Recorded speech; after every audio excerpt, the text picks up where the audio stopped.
Okay, so we have a calendar meeting. We have to have one now, and then we'll have to have another one next month, April 1st. And I just wanted to give you a little overview of the calendar, and I know we have some committee members with us. Where did they go? As Jennifer Nell Cook was very instrumental in the calendar committee. Ms. Shiplet is here. Ms. Tritipo. She's here. Oh, there you are. Where are you? Oh, okay. So they were also on the calendar committee. Our calendar committee we had some parents, we had staff members. I can read you.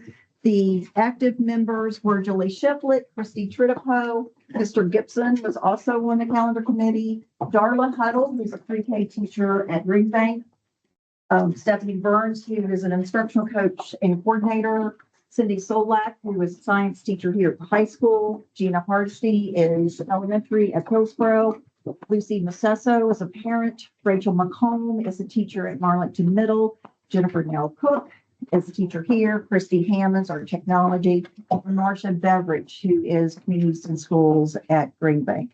Like I say, we invited some other people as well, but those were our active members. And I wanted to share with you the responses that we got. This is all stakeholders, the community, the students, the staff, parents. We had 427 responses to our survey. So the very first thing, of course, just what is your role? And then like, I prefer to start school. And we asked because we kept hearing like about, would you like to start during the state fair and possibly end in May, after the state fair and end in June, or after Labor Day and then later in June. And you can see the majority, and it wasn't too much of there, 43% was after Labor Day and in later in June was actually what the most, the 43%. But you had right after that, 30% was during the state fair, possibly end in May. These questions and answers were created by the committee. So how important is it for students to finish the first semester before Christmas break? And of course, you know, I think the staff would tell you that's more important probably to a teacher, thinking that, you know, they get it all completed, they come back after the holiday break and they're ready to go. So you can see about 3 was the highest ranking there. When do you think spring break should be on the calendar? The week before Easter, the week after? And that's about 50-50, it's 48-52%. See, get it down. All right. Whoops. When the school system holds professional learning meetings and the students are out of school, what day of the week would you prefer? The biggest preference there is actually Monday. And in regard to the previous question, would you prefer these meetings to be held an entire day, half a day in the morning, or half a day in the afternoon? Everybody wanted an entire day. I'm sure as a parent's point of view, getting childcare is a lot of that. You know, this was a question that we really hadn't thought about asking families before, but what day would you prefer for graduation? And we threw out a Friday evening, a Saturday, or a Sunday. And 46% said a Friday evening, and 45% said a Saturday. So.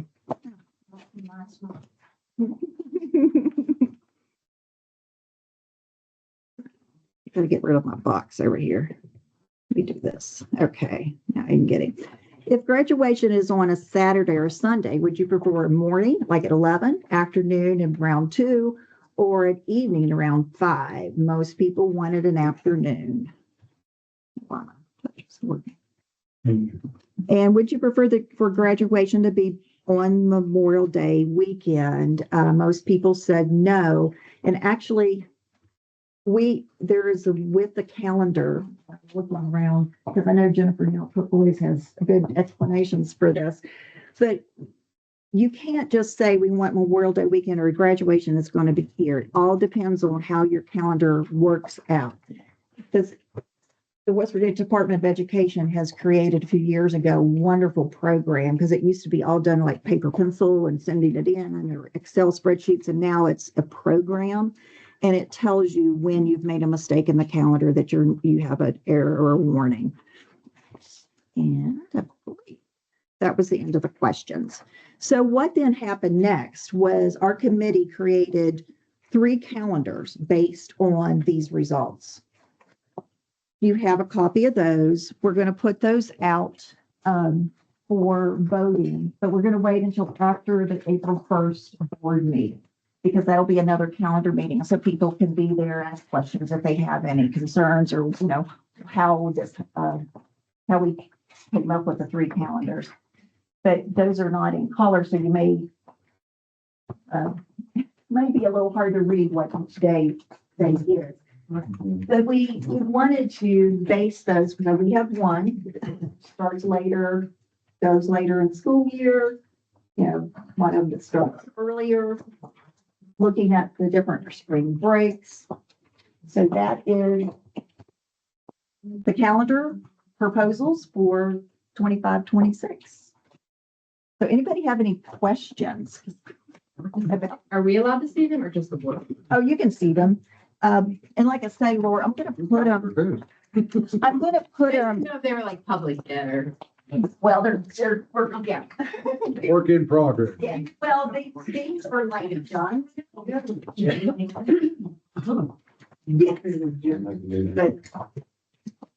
I think it's all one extra. So I got several questions. So we have one calendar that finishes on the 22nd. The end of the first semester finishes before Christmas, right? Right. And then back to, they finish after you come back from winter break, right? Yeah, you have this 1, 2. And are these days on these days here, we have to take these up, right? Correct. I mean, So Senate days, you're required to have them during certain months throughout the school year. okay, so these have to be taken off on these days. Right here, or these are all. Well, the Senate days, we can select during the month of August. We can select during the month of August. Okay.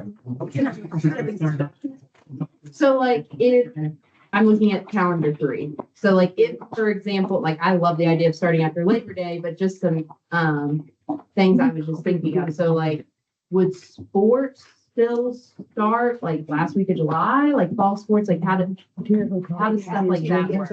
Football starts first day of August. Yeah, they got dates. So regardless that school is starting for another month, They those still- fall sports Oh, yeah, start? yeah. Okay. There is a coaches meeting the 1st of August that all the head coaches have to go to in the state. And usually the assistant coaches run the first day, and then the second day is when they I mean, really. that might be something interesting that families might want to know. And then my other question is if it's starting or ending later, like I know 4-H camp is the first week of June. Like obviously the county would have to kind of, Well, and Work let's, around things. even like looking at this year with all the snow days, because we did have an option of adding to the end, those days in June. The 4-H camp starts that Sunday. And so I know that's large. Yeah. No, I'm just curious about that stuff. right. Yeah, thank you. I like the question about the sports or putting that in there. I'm going to make a note. That's something. Chrissy, can you make a note to- Later calendar. Yeah. Are they allowed to have games if they're not in school? Right, that's, I mean, yeah. Yeah, they have 14 practices. For years ago, the first game was always before school. Yeah. It was always before school. You just got to run an activity bus like you do. Because other counties start actually fair. And they have games. Yeah. Well, it's bill the legislature to start after Labor Day in Memorial Day. Yeah. So Get 180 days. if that passes, does that make, if we don't choose the third calendar, what does it do to? I guess we go back to the drawing board.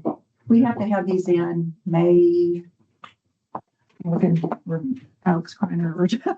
It's May Bill's something. gonna pass or not, but it is in there. It's in there. And will it be for the following year to start? Sometimes they do that too. It's beginning of November.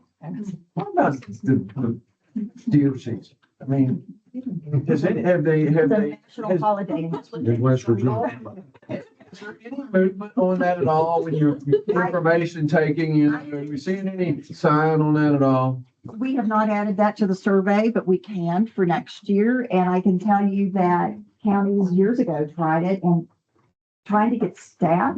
This county flag years ago, get bus driving. But we try about every 10 years, the complete failure goes away for 10 years and it's come back. We have missed the first day of deer season, not had school, and tried to get back on Tuesday and Wednesday. Well, that was They're not coming. They don't work. They're not coming. They killed a deer. for them. Oh, Sorry. Tuesday and Wednesday. And that didn't work because nobody showed up on Monday. Kids didn't show up, bus drivers didn't show up, so that didn't work. So that is why we now have the week off. Because I think maybe if we went on Thursday and Friday, that might like it even better than Monday, Tuesday, and Wednesday. That's Thanksgiving. I know. Thursday don't make I good. think they wouldn't mind missing Thanksgiving more than my Sunday. Yes, boss. But there's no, There's a bill that's being introduced into the legislature. Did you talk about that, about showing it to 160 days? Oh, no.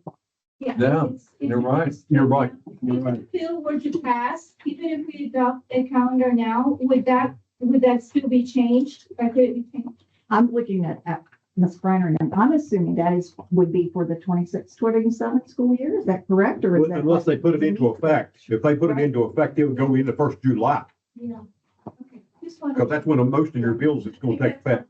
Cross the bridge when it comes to decisions. Right. And I'm just asking if it could be changed, even if you voted on a calendar It today. would have to be. It would have to be. You wouldn't have a set calendar then. It would just be, you gotta go between these two dates.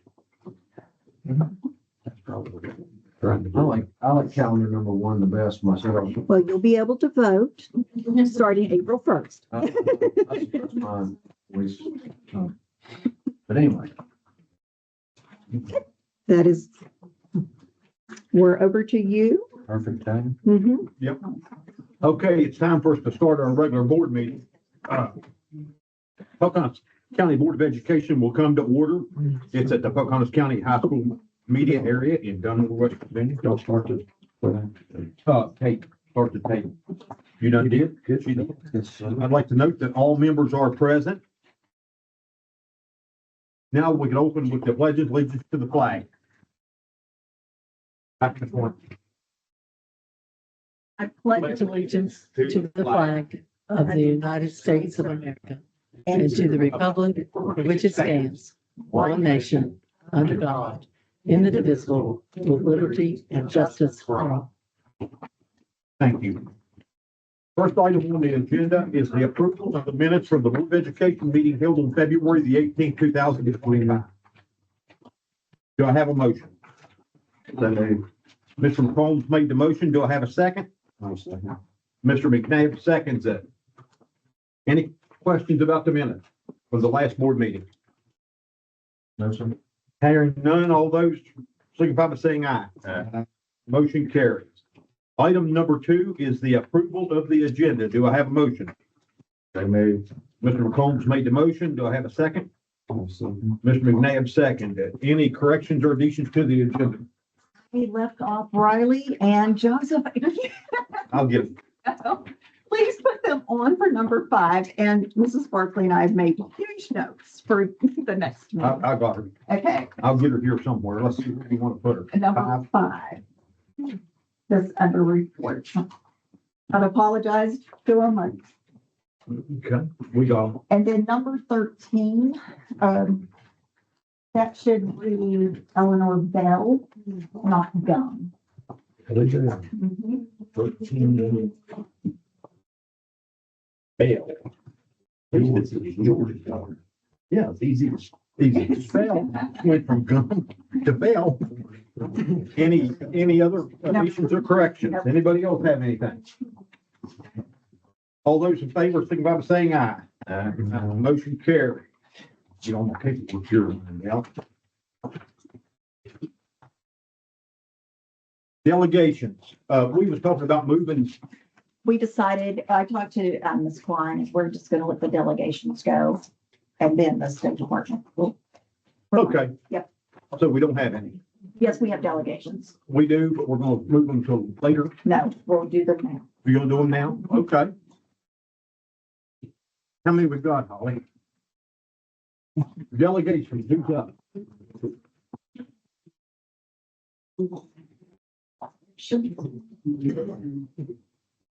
Oh, she's gonna be on the thing? Yeah, around Okay, 5. let's get the two, Nathaniel Sizemore, step up. You have 5 minutes. I don't have anything timing with, you gonna learn, let's see timing, or his timing. He's coming, so. You- Don't you set that thing for 10 now. You go ahead. So, I play a lot of chess. That's good to know. I'm not gonna say I'm super good at it, but I do enjoy the game. And my dad taught me when I was probably 9 or. And one of the first things he taught me after showing me which pieces move which way was you've got to think it. You can't just make a move and then go with that. You've got to say, well, if I move here, what's my opponent gonna do? And then what am I gonna do in response to that? And what's he gonna do in response to that? You gotta think as far ahead as you can. And in general, the person that can think the furthest ahead will win. Now, why am I telling you that? I'm telling you that because I think it applies, like a lot of lessons in chess, to life. And it applies to the work that we're gonna be doing here for the next few months, really for everything you guys do. Because we have a lot of issues to face. In chess, they'd be called blunders. They're mistakes that have been made. I made one a couple weeks ago. I went really well, and I was making a move quickly and made a move. And as soon as I hit send on my phone, I realized that move was stupid. My opponent saw it immediately, capitalized on it, and I was down a piece. Just gave it to him for free. I felt dumb. But I could have given up, could have resigned, said, no, okay, I'm done. But I didn't. And I feel like we're in a similar situation with, especially with the high school right now, state of emergency. We've made some mistakes. We've lost some pieces. We're down in the game. But in my real chess game, I didn't resign. I kept playing. And eventually my opponent made a mistake. And I capitalized on it. Then he made another, and I capitalized on it. And then I made a move that forced him to do something he didn't want to do. And I ended up winning that game. But there's a second part to this. And that is, you can't play chess without seeing the board and looking at the strategy. You can't just look at over here. Oh, I want to go over here and do this thing because that's the piece I want to take. That's the square I want to be in. You've got to plan. Or well, if he moves over here, I got to be prepared for that. He doesn't do the thing I want to do. I got to be prepared for that too. I got to look at all the options. That's your task now. There's lots of uncertainty. There's uncertainty with the state of emergency for the high school. There's uncertainty with the budget, like there is every year. And this year, I think there's even more uncertainty. The federal and state governments are unpredictable, let's say right now. And we need to have plans for all of those things. We need to see the good path. What happens if things work really, really well? We need to have a plan for what happens if disaster happens and things go really badly for us. We need to have a plan for those two extremes and everything in the middle. And I'm hoping tonight that this will be the start of seeing those plans. That we'll hear from the state board, the State Department of Education, We'll hear from the consultants that we've been discussing with already, the superintendent's been working with. We'll hear about the budget, and we'll start to see those plans. Yeah. And I think everyone in the room wants to see those plans. And I'm hoping tonight that everyone in the room will walk away with the next action to help the school. Because nobody's in this room at 4:45 on a beautiful, absolutely gorgeous March day if they didn't care about our schools. And I'll leave you with one final thing that I've learned in my chess career, which is that hope is not a strategy. Thanks. Thank you.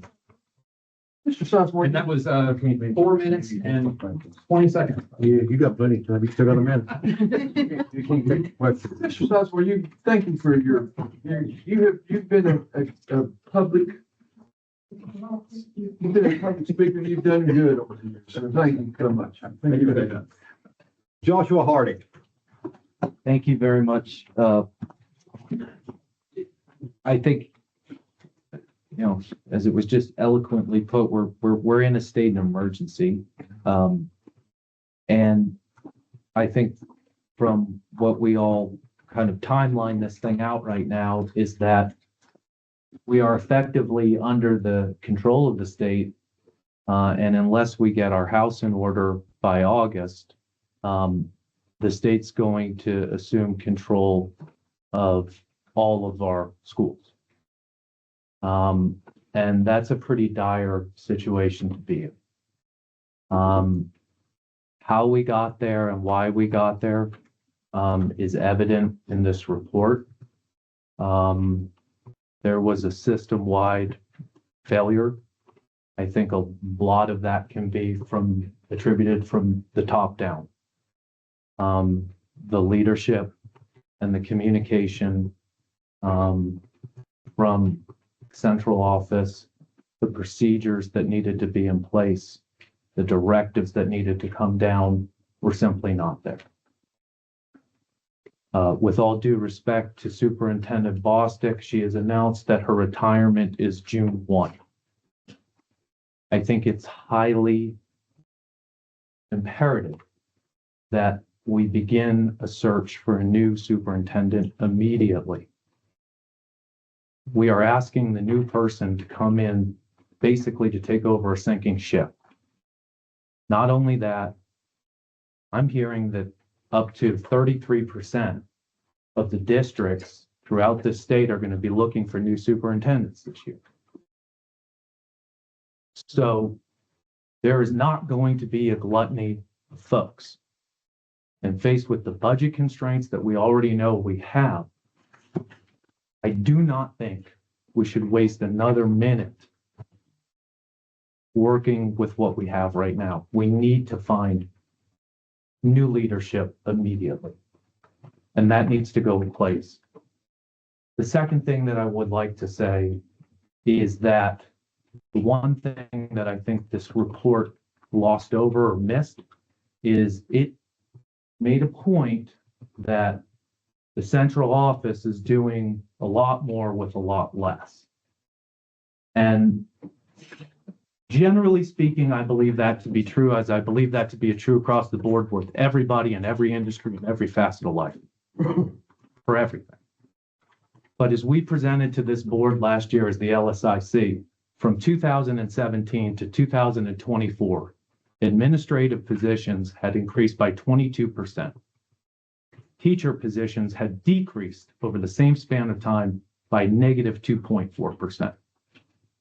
And so as we're getting into this period of budget and riffing, and again, from the central office, zero plans, zero discussion, zero anything about what are we doing? What role are our teachers going to play? What role are the programs going to play? How can we offer the most to all kids with what we have? This has to be a discussion for everyone. And the current leadership is incapable of doing that. Yeah.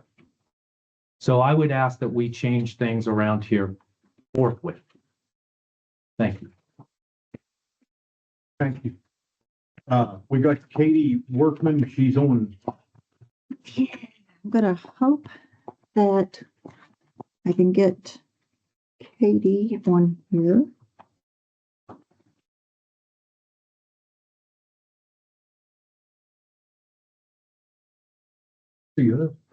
I don't see her on here. Let me do it this way. Are all those people on, are those people on the listen? Mhm. They're watching. So those are, They was telling me that after the last meeting, Mrs. Bolton says I have a hard time hearing. Well, I don't know what we can do. I don't either, because we use, Yeah. the technology we have. Does anyone have Katie's number? I do. Do you want to call her and just, since I don't see her on here, and just put her on speakerphone, if that's okay? We'll see. Okay. So you can.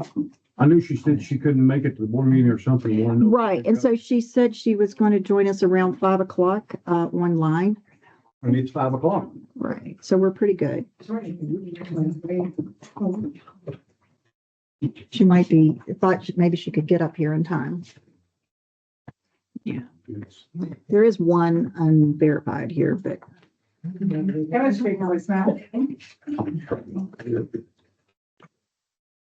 Can't we just hold it up in case she would call in or come in and we can go ahead with our can you agenda? send her a text and just ask her to call you when she's available? That way we don't miss her. Right, What cousins are for. that's right. Thank you.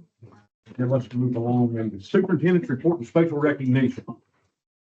Let her know she didn't lose out. Right. If she can call in, we'll go back to it. So just a little bit about personnel season. I did meet with Jason Long last week to go over the proposals that I have for each school. I've also worked with our directors, our treasurer, and our principals. So I can tell you that currently no full-time teachers will be displaced. We will have some transferring among a couple of schools because we have an open position at that school. And so they're allowed to do an in-school transfer. So we'll do those first. We will be placing some ECATs, which are our first and second grade aides. Some of those may be put on transfer due to smaller numbers coming or leaving those classes. Yes, sir. what ECAT, what is that? Um, What's that mean? early childhood. The aides in our first, second, and third grades. Early childhood aid. Yes. So this is our year that we will start adding, next year, start adding the third grade aides. And so we are going to have openings for aides. So if anybody knows of anyone who's interested, when we put that posting out, we'll be excited to have them with us. So then I wanted to talk to you about Christine Hammonds. She is at a technology conference, but she wanted me to give you a summary of what she's been doing after the last board meeting, because I'm going to look at Frosty because he kept saying word when, she's like, just give it the word. Word. Mr. McDabb kept saying word throughout the whole meeting. So the Secure Rural Schools Reauthorization, or we just call it SRS funding.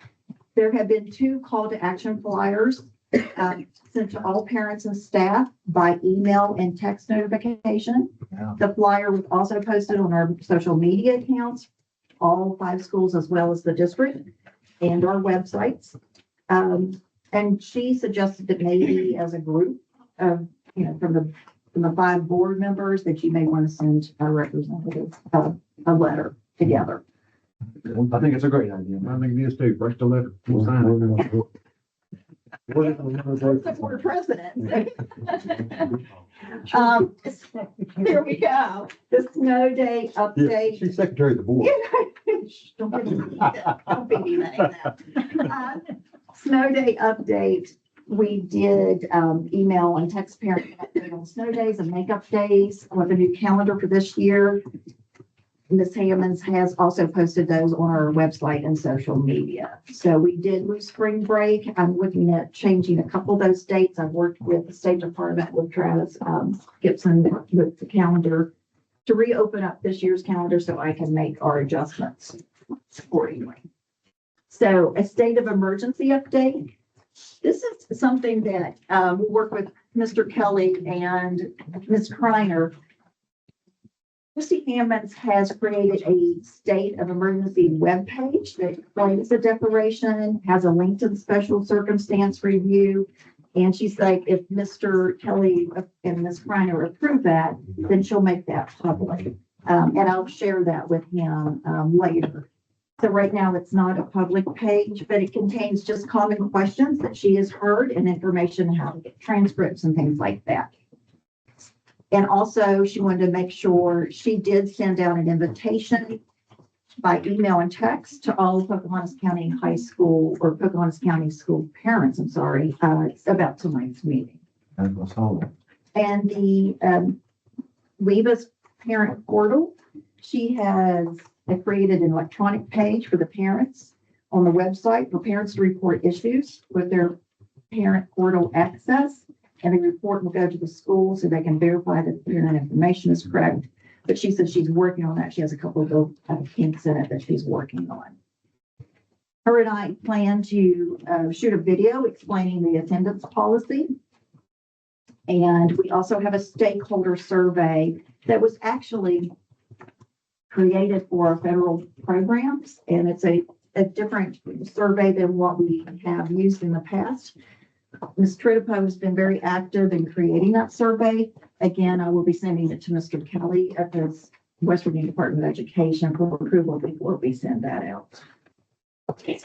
And then the last thing that I would like to just remind you all, because we all need reminders throughout the year, if a parent or staff member reaches out to you all, please ask them if they have called the school.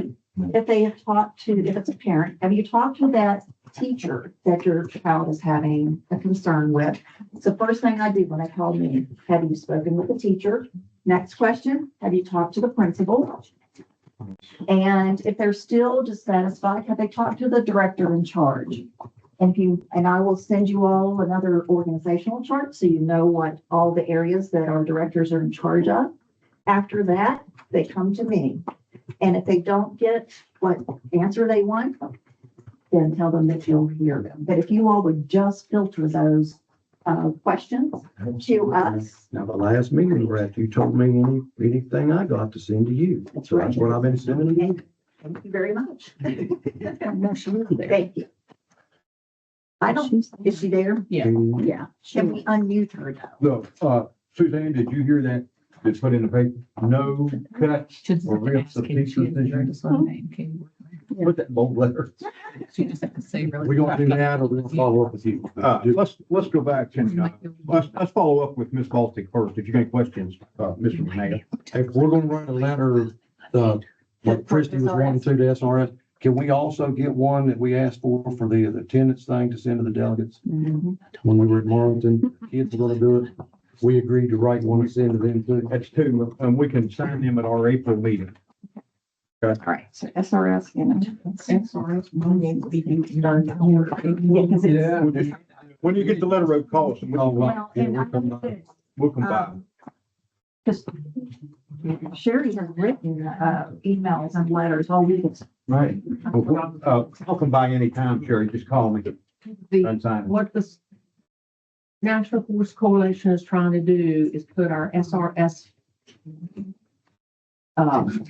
House bill in with the continuing resolution to continue budgeting. That's that big, beautiful bill everybody's talking about. The continuing. It's not? fund. No, it's the stopgap one until the big beautiful bill. Okay. But if it got included in that, That'd be good. That would be Yes. for the rest of the. Yeah. But we want it to be. It's a 3-year authorization. Most of the, several House members have supported it. I can't. Carol Miller, our House Representative, give us verbal approval that she was going to approve it. Riley Moore, representative, new representative, has not. Unless he's done it in the last day or two. I have not had time to look. Both of our senators have co-sponsored the bill on the Senate side. But the House, the Senate needs the House to pass it for it to go to the Senate for approval, and it's important. Because we're not sure where we would put it.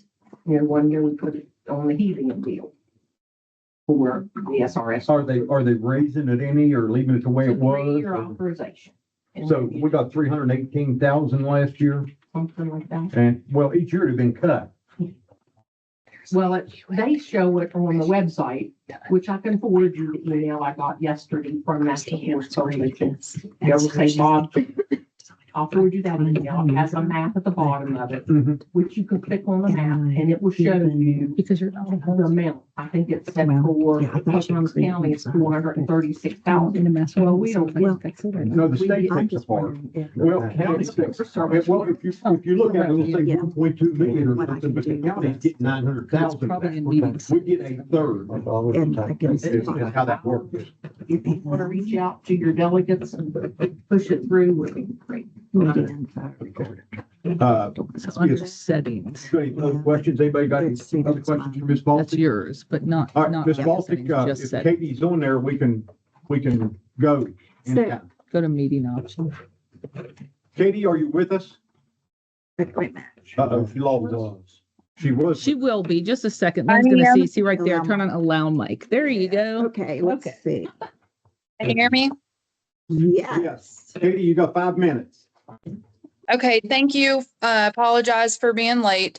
Okay. I'm addressing the board this evening to express my dissatisfaction with the way 2 specific incidents I've brought to the attention of the MES principal, superintendent, and the Board of Education have been handled. I bring these incidents up to illustrate that as a parent of a child at Marlinton Elementary School, it is unclear to me the proper channels to voice concerns about specific problems relating to my child in a chain of command when I am dissatisfied with the resolution. The same lack of clarity exists around bringing forth issues that relate to matters of school improvement. I recognize the following questions I have are not going to be answered during this delegation time, but I feel it is important to publicly state the questions and concerns I have. I do not feel it is appropriate to go into detail regarding specifics of concern surrounding personal circumstances of how these 2 incidents are related. I continue to ask to be advised on how properly to voice my dissatisfaction about the matter, about the manner in which these concerns have been addressed. The first item is issues around drop-off in the mornings at Marlinton Elementary School. The first question I have is the steps addressing issues with drop-off outlined in the minutes from the September 30th, 2024 Marlinton Elementary School LSIC meeting indicated that parents should not, I assume it was a typo, park in the drop-off zone, and that the principal would look into getting signs to designate no parking. There was an all call that was sent out indicating parents should not park in the drop-off zone, and I'm asking why this hasn't been enforced, and why there were no signs put in place when that's what the minutes detailed was supposed to happen. And additionally, why are there only minutes from the September meeting available on the school's website? The second question, some parents are taking their children inside of the building to their classrooms. Are all parents allowed to do this? And what would preclude a parent from entering a school? The last question in regards to this is when can we expect a resolution to the lack of order at drop-off? And are there steps that can be taken to mitigate some of the problems in the meantime, i.e. enforcement of no parking and drop-off zone, directions to proper turnaround spot? The next item is in regards to a safe school environment and school improvement. And I did want to note that this morning I was made aware that the West Virginia Senate has just passed Senate Bill 199 outlining specific actions for grades K through 6 when a student exhibits violent, threatening, and disruptive behavior. And hopefully this is getting some attention on the state level that will help us locally. My question is, what is the policy that would address a student who has made a threat of physical harm to another student, not really technically bullying? And the following is a timeline of how I've tried to answer this question and incidents that have prompted me to act. In April of 24, my child was threatened at school. I was not notified. When I found out, I asked the principal what the policy was, just determining how the situation was handled. I was not given a specific policy. I was not referenced a specific policy. I was told that the child making the threat was kicked out, and if there was repetitive behavior, there would be further consequences. I want to make it clear that I never intended to be given confidential information, but I did assume that there would be a way to give the specific policy showing the steps that are taken. In September of 24, I presented my concerns to the Board of Education during delegations about safety and to make the board aware of the experience from the previous school year. And I asked for a review of policies concerning school safety and communication. After the meeting, I received an email from a board member telling me to search for safety for our students to find relevant policies on the board website, specifically in regards to bullying. When I searched for the policy, it didn't appear that my question was being answered with these policies. But however, as of this evening, I have found a policy that addresses this specific concern. And I've also been made aware of a citizen's complaint form that I will be pursuing now that I actually know what the policy in question is. In February of this year, so just a couple weeks ago, I made the superintendent, the Board of Education, the Marlins Elementary School LSIC members aware via email of a situation where a parent was displaying acts of aggression toward another parent at drop-off that the principal was witness to. I indicated that this incident was related to the previous incident I relayed to the Board of Education and principal, and that I would be available to discuss the personal details privately with the appropriate parties. No one has addressed this or asked for further information to hear my concerns in specific to the personal connections.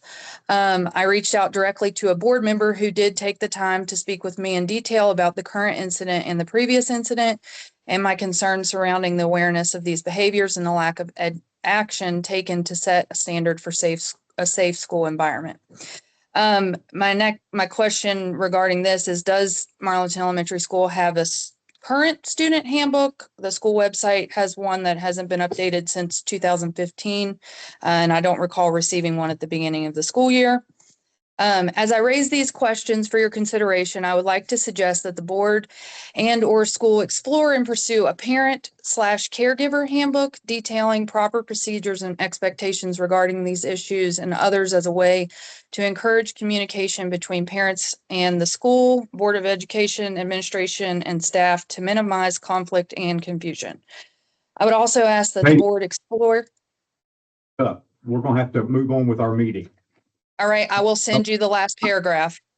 Please do. Please do. Email it to us, okay? Yep. Thank you.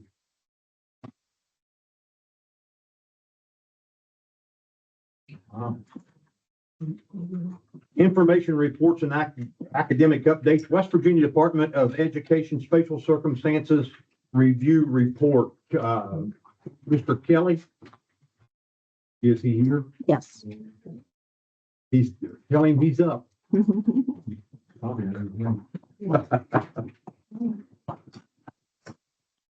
don't care where we stand? Well, no, we don't care. Just so everybody can hear you. We want everybody to hear this. I'm going to cede the floor here to Director Kreiner, who's going to deliver the report, and then we'll entertain any questions or comments that you all might have. So thank you. Ms. Kreiner. Welcome. Hello. I still have my teacher voice, so I think we should be okay. I'm accused of using that quite frequently. Thank you so much for the opportunity to be here this evening and to address you. We had a beautiful drive. I don't think we could have picked a better day to drive down to Pocahontas County, and it's always pretty when we're here. First and foremost, I would be remiss if I failed to mention the staff at Pocahontas County High School. Throughout this experience, we have noted repeatedly that they are extremely dedicated to their children here, to their students. They have demonstrated so much potential. They were very forthcoming and welcoming during our visit, which is not always, when you're working in accountability, rolling up, we're not always greeted with open arms, but everyone has been just really forthcoming with us and very welcoming. And they've inherited a lot of responsibility for things that were not within their control. And they've rolled with the punches this year, and I want to commend them for that. Ms. Klein is going to speak to that a little bit further, but I want to say, the people are not a problem here. The people are not the problem here. Thank you. The kids are awesome. At this school, and I think that I've heard that you saw some of that with the demonstrations this evening from the student body. There is just the potential here for a world-class high school. And this is going to be one heck of a comeback story if it's done correctly. So I'll start with that. All of the problems that we identified in the report, and everything that we have worked with Ms. Klein on so far, it's all very fixable. And it's just a matter of, we have to establish procedures. When I get in the car in the morning and I drive to work, I don't have to think about, okay, do I turn left here or do I turn right here, or do I, it's automatic because I know the procedure. I've done it over and over. And so my mind can be kind of freed up to be thinking about, okay, well, I've got that meeting at 9, or I've got, this, or what's for dinner, or, what time do I have to pick up my kids, or, those types of things, because I'm not having to focus on figuring out the procedure of how to get to work. When you don't have a procedure established, it takes brain power every day just to know what to do one moment to the next, and it holds everyone back. And so I think that's the thing that we have to do, is make sure that we have established procedures here for everything, and that people know them and they follow them and they maintain them. And so I'm going to talk a little bit this evening about the procedures and the proper protocols for, what to do in a state of emergency, because it sounds so ominous. And what it's really meant to convey is sense of urgency and prioritization. And that is really what the state of emergency is. It is a period of a sense of urgency and prioritization to improve. Yes. What's your name? My name is Alexandra Kreiner. Alexandra Kreiner. Thank Yes. you, Ms. Kreiner. I'm ready to take my notes. Okay. During the state of emergency period, you're going to have specific targets for improvements, and they're going to be created based on the information in the report. And also through working with Ms. Deidre Klein, what's gleaned from her work here. And she's met with the staff and she's worked with the school already. And, let me tell you, you are so fortunate to have access to her. Her experience, her nature, her drive to help kids and to help people are going to be really invaluable to this process. And so I'm so grateful to have her experience, her expertise, and her work ethic contributing to this. One of the things that, I think has been touched on already, I heard Superintendent Bostic talk about communication. And that's something that I want to convey to you as well, that, communication really needs to be streamlined in this process, because we need everybody to get on the highway. The State Department, the teachers, I've lost something out of my hair here. Robot will do it. Yeah. And the teachers, the central office, everybody needs to be on the highway. We can't take side roads. And that is especially evident with communication. We all need to be going in the same direction. And so the communication really needs to be streamlined. A lot of problems that we identified with the procedures and things were based on people reaching out individually to get advice from different sources or talking to people individually outside of, a collective meeting. And that can sometimes create confusion and mixed messages. When folks reach out to get feedback on a decision, or if they reach out to get information about a policy or something like that, and then they come back and they share it, sometimes the whole message gets lost in translation. And so we want to make sure that everybody is on the same team, going the same direction throughout the entire process. The state of emergency is a 6-month period for improvement. Okay. And it does not mean that at the end of 6 months, we're taking you over if you haven't met all these targets. That's not how that works. It's a 6-month time period to say, okay, we're going to revisit this in 6 months to determine what the next action is. At that point in time, we're going to report progress to our board, and they will make a decision, and it can be that we release a district from the state of emergency completely. It can be that we extend it another 6 months. We can say, hey, you're making great progress. We want to give you 6 more months of this prioritized support to see where you are.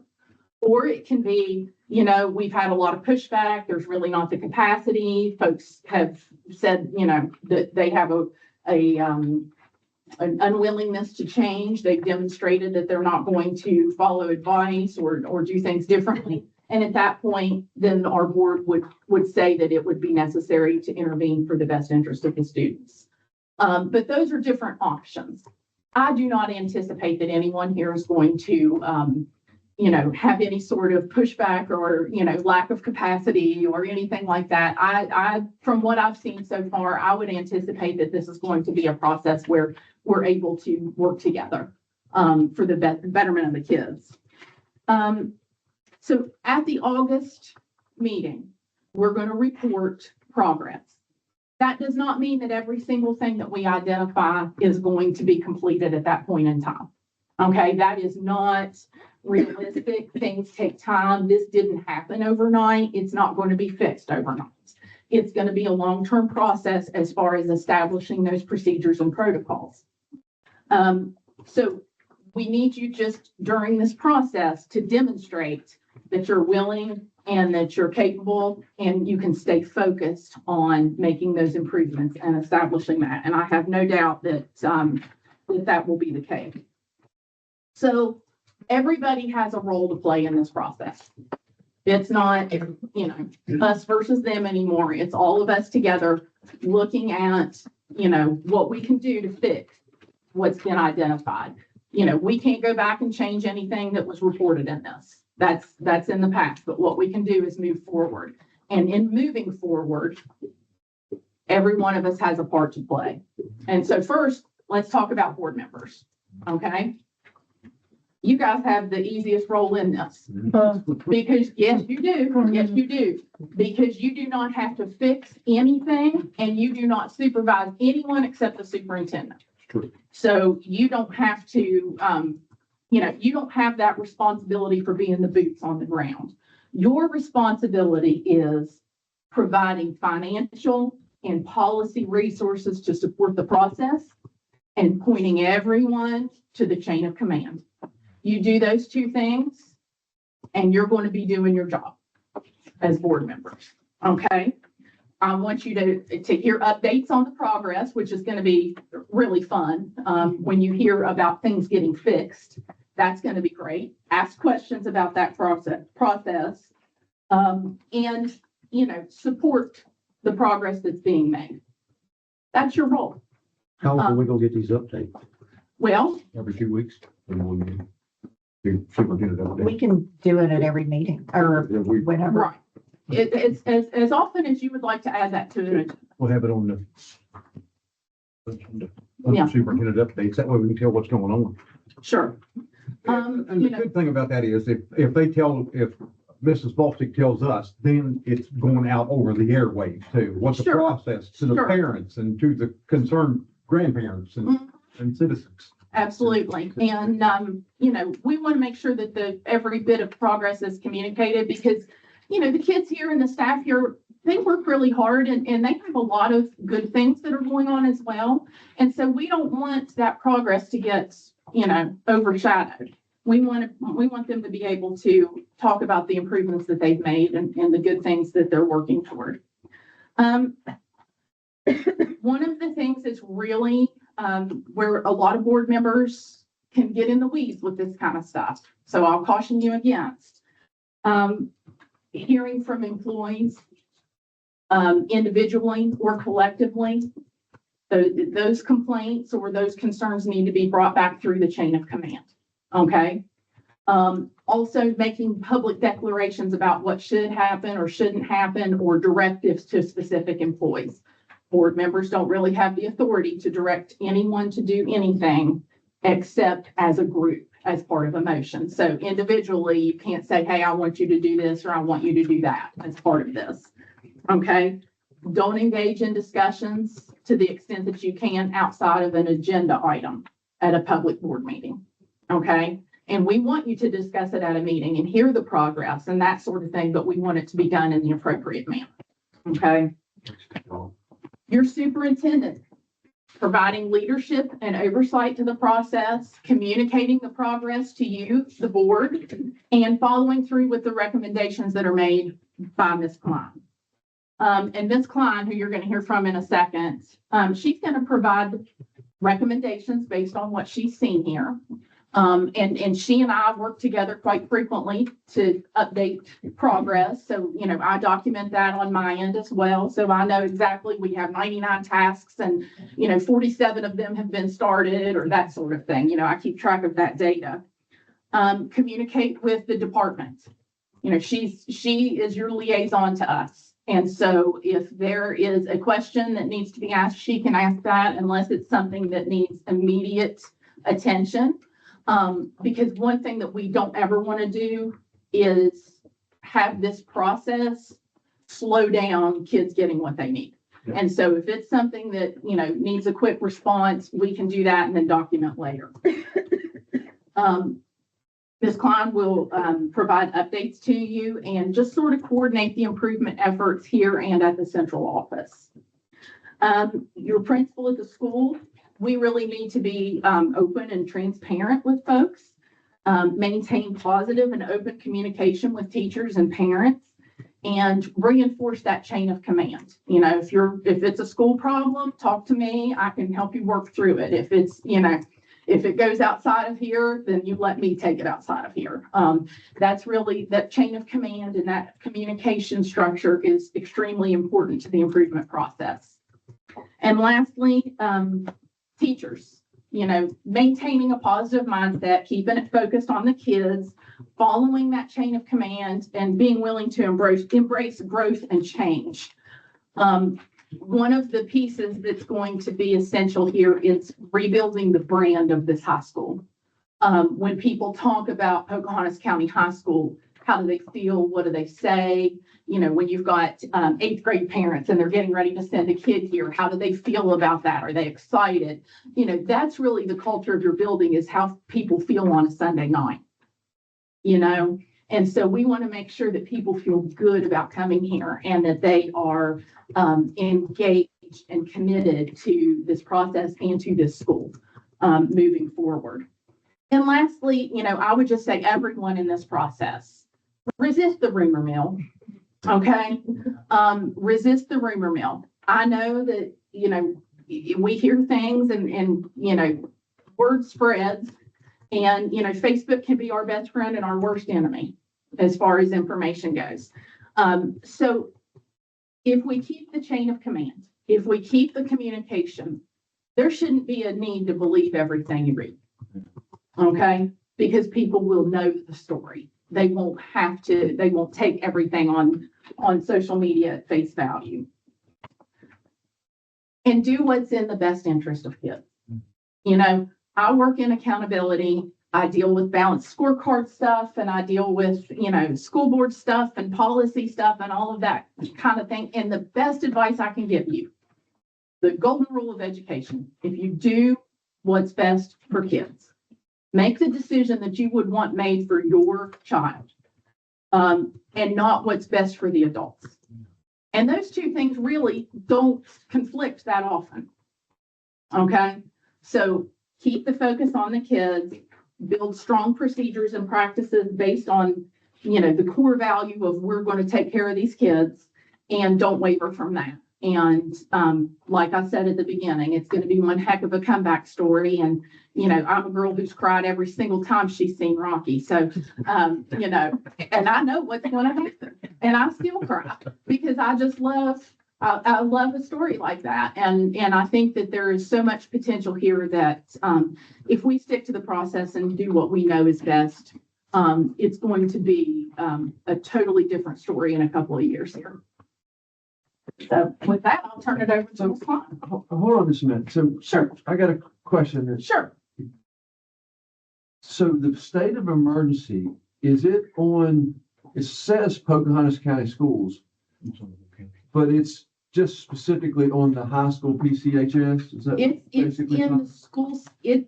We reviewed You're the high analyzing the school whole and we system. talked to, what we're doing is improving here, and then we're working with the central office. Okay. There aren't currently any recommendations or anything like that in any of the other schools, but we wanted to make sure that it was a systemic thing, because if there are improvements that are relative here that could then also apply to other schools, say, for instance, if we're looking at systemically special education or child nutrition or transportation or something like that, then those would apply to all your schools. Yes, ma'am. If it's a procedure at the central office or amongst your policy or something like that.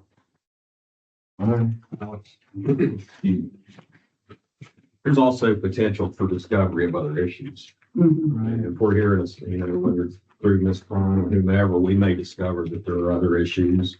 And those things happen sometimes. It's not, the sky's not falling when that happens. Okay. We'll add it to the list. We'll come up with a plan and we'll execute that and be better off on the backside. So in the event that happens, don't freak out. It'll just become part of the process, and we'll work to fix anything else that might arise along the way. I got the question. Sure. You're in accountability. Is anybody going to be held accountable for what's happened here? Well, it depends on what you mean by accountability, because I think that this process is a form of accountability. And I think the overarching goal is that we're accountable to our kids. And so if you improve things for them, I think that's more important than any kind of retribution for anyone who may have made an error in the past. I went to Stonewall and listened to a meeting, and all they talked about was accountability and doing the paperwork so it follows somebody. So somebody else doesn't hire them down the road. Mhm. Is anything like that going to happen? Is any of this stuff criminal?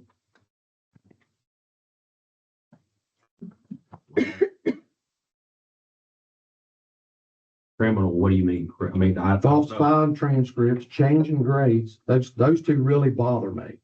We completely falsified a transcript, or what we were told. Let me start by saying this. We're not going to discuss any personnel matters remote over here. That's inappropriate. Whatever. I mean, we can't get together and talk about it unless it's in an open meeting, according to the state rules. So I don't know when we're supposed to talk about stuff. Well, you guys can discuss personnel in an executive session if you wish. Yeah, you can do that. But we got to get the report back from them to know what happened too. Those questions, that's what I want to know. And if you have specific questions, I just asked them. okay, well, I meant beyond that. Okay. And what we recommended in the report was continued investigation on those points. Because, I'm not an attorney. I'm just an old sixth grade teacher, So what I'm doing is pointing out where additional, I'm kind of like a metal detector. We're beeping and saying, there might be something here, you might want to dig a little bit.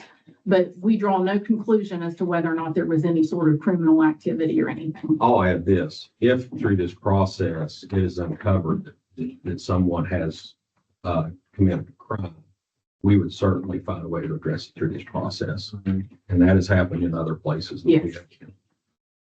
Okay. So that, I will say that it is a possibility if that occurs, that could be a consequence. Yes. So, okay, so is there a penalty phase for this? I mean, it's like, for this scrutiny, are we going to enter any kind of like, funding penalty or, are we being fined? Nothing like that? Not at this point. No, this is sort of a probationary period. This is just for, Yeah. this clarity. Well, basically it costs you because you've got to harm his client. We got to pay for whatever that they need. It's the responsibility of the county financially to get everything back on track. Well, that's a big concern of the folks out there. That's asking questions. Well, there have been some counties that have suffered that. Yeah. Through the spending of federal funds, there are clawbacks on nutrition at times across the country. I don't know of anything right now that rises to that It's level. not within the scope of this report.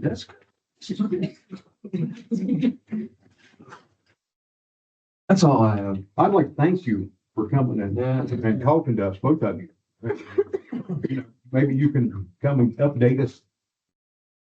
Not every board meeting, but once every 3 months, maybe in the middle You of might the not have a pretty trip next time. It could be snowing again. Well, we'll say 6 months, so you'll still get the fall, so it'll be pretty. I would say that Ms. Klein will be more prevalent on that front. I will say that, once we update our board at the state level, we follow up with a visit. So we would be here in the summer at some point, or probably beginning of the school year, to come provide an update based on where we are at that 6.6 or 6. One more question. I know you all want to get back to Charleston, so we're gonna have to hire a superintendent because Mrs. Falstick is retiring. How much input will you all have in that? Don't know that we've really had that discussion internally at this juncture. It's on the agenda tonight to Right. approve the school building. I know that you guys were getting ready to kick that into action. Every one of these situations is unique. And we've been involved in a number of them. Don't know that internally at this juncture, we've had that discussion. Well, we'd certainly like your recommendations. Yeah. It's what we're searching for. Yes. We'd like to get somebody to come in before Mrs. Falstick retires and kind of work with her to understand this process and what's going on. Okay. So, well, we'll take that back to the office and work through that a little bit. If there's anything that we feel like we can provide back to you all that might benefit you in that process, we'll be able to. So. And, Ms. Klein's going to be an excellent resource in that too, because she's going to be here throughout that transition process. She'll be able to provide, some stability as far as, this is why this decision was made, or this is how this progress works. thank you all very much. You're welcome. Thank you. I won't wait up there like. Yes, ma'am. Hello. Hello. It's nice to finally meet you. We just seen your name on the agenda. It's nice to meet you all too. President Grimes, board members, families, students. My name is Deirdre Klein, and I'm pleased to be with you this evening. I wish the circumstances were different, that you weren't under this state of emergency, but I will tell you to echo Ms. Kreiner, Dr. Kreiner, this is going to be a happy ending because you have, I watch House Hunters sometimes and fix this old house and stuff like that. And one of the things they say, this place has good bones. You all have oak tree bones in the teachers that you have, in the students that you have. That presentation by the children at the beginning of the meeting was absolutely inspiring. And I see them in the cafeteria and in the halls and so forth. And I'm telling you, these kids are happy. They are pleasant, they are courteous, they are respectful, and any child can have a bad day once in a while. But I'm talking in general, the tone and climate of how they feel in their school is, and that means a lot. And they are surrounded by caring staff members, from the custodians to the cooks to, of course, the teachers. None of that you saw this evening happened on an accident. Every one of those presentations had a strong, dedicated teacher right with them through the whole process. These folks are amazing. To echo Ms. Kreiner again, what we don't have is processes and protocols, and I've even heard some of you allude to this, paper trails. And it does matter because it does end up impacting services as we provide them to children. So I want to introduce myself to you real quick. And I want to, and I'm doing this not to be horn tooting or self-aggrandizing whatsoever. I've been there. I'm retired. And so there's no need for that with me. What I'm doing this for, what I'm going to share with you is so that I can hopefully begin to instill confidence in you, in me, so that you feel this lady's up for the job. I have 37 years in education. I'm 61, just turned 61 for the year. 15 of those 37 years was in a classroom as a teacher, primarily a high school English teacher. For 15 years, I taught school every day. I was 4 years as a high school assistant principal. Both of those situations, or actually all three situations, both of those situations were at a school that was closing and a brand new school that was opening. So I've had that experience as well. And that was unique and I appreciate it now. I was 7 years as a middle school principal, which is an interesting world to be in, and it was fun. And 3 years as an assistant superintendent, and then 8 years as a superintendent. I retired June 30 of this past year. And while I was principal, my school saw growth and achievement that astounded a lot of people at that time, my school. And we were actually named a National Blue Ribbon School. There's still signage on that building to prove it. Congratulations. As superintendent, we saw significant growth in our achievement and our county standing among other counties. We worked hard for that. We worked as a team. We didn't just look at the weeds from the drone view up above. We dug into those weeds and made change. We also, while I was superintendent, we passed 2 excess levies in our county. And we also, and people thought, I know fellow superintendents thought I was crazy for even trying this, but before I retired, I wanted an SBA. I wanted a facilities bond at the county level, and I wanted an SBA award to build a new school. We had a 100-year-old school that was 3 stories in an all wooden structure, not a piece of metal in that building. It was time, and it was scary. It gave me nightmares. So it was time for that thing to go. So that was on I'm a checklist person, as you'll see in a minute. And that's what we went about. We passed a facilities bond at the county level during COVID, and nobody thought we could do it. And by goodness, we did it. It was the power of setting your mind to it, working, and teamwork together. Yeah. And it wasn't Deirdre. It was a team effort. That said, we went to the SBA. We had already gotten an SBA award the second year that I was superintendent, and I did it as just a novice. I didn't know that it was such a big deal, and it was such a process and scary. And superintendents are the most collaborative bunch. I could call Superintendent Bostic any time of the day and ask her advice on something. You know, we're collective. We collective. It's not about SBA, boy. If you ask them a question, all you hear is crickets because it's such a competitive field. So I had to figure that out, and we got an award my second year as superintendent.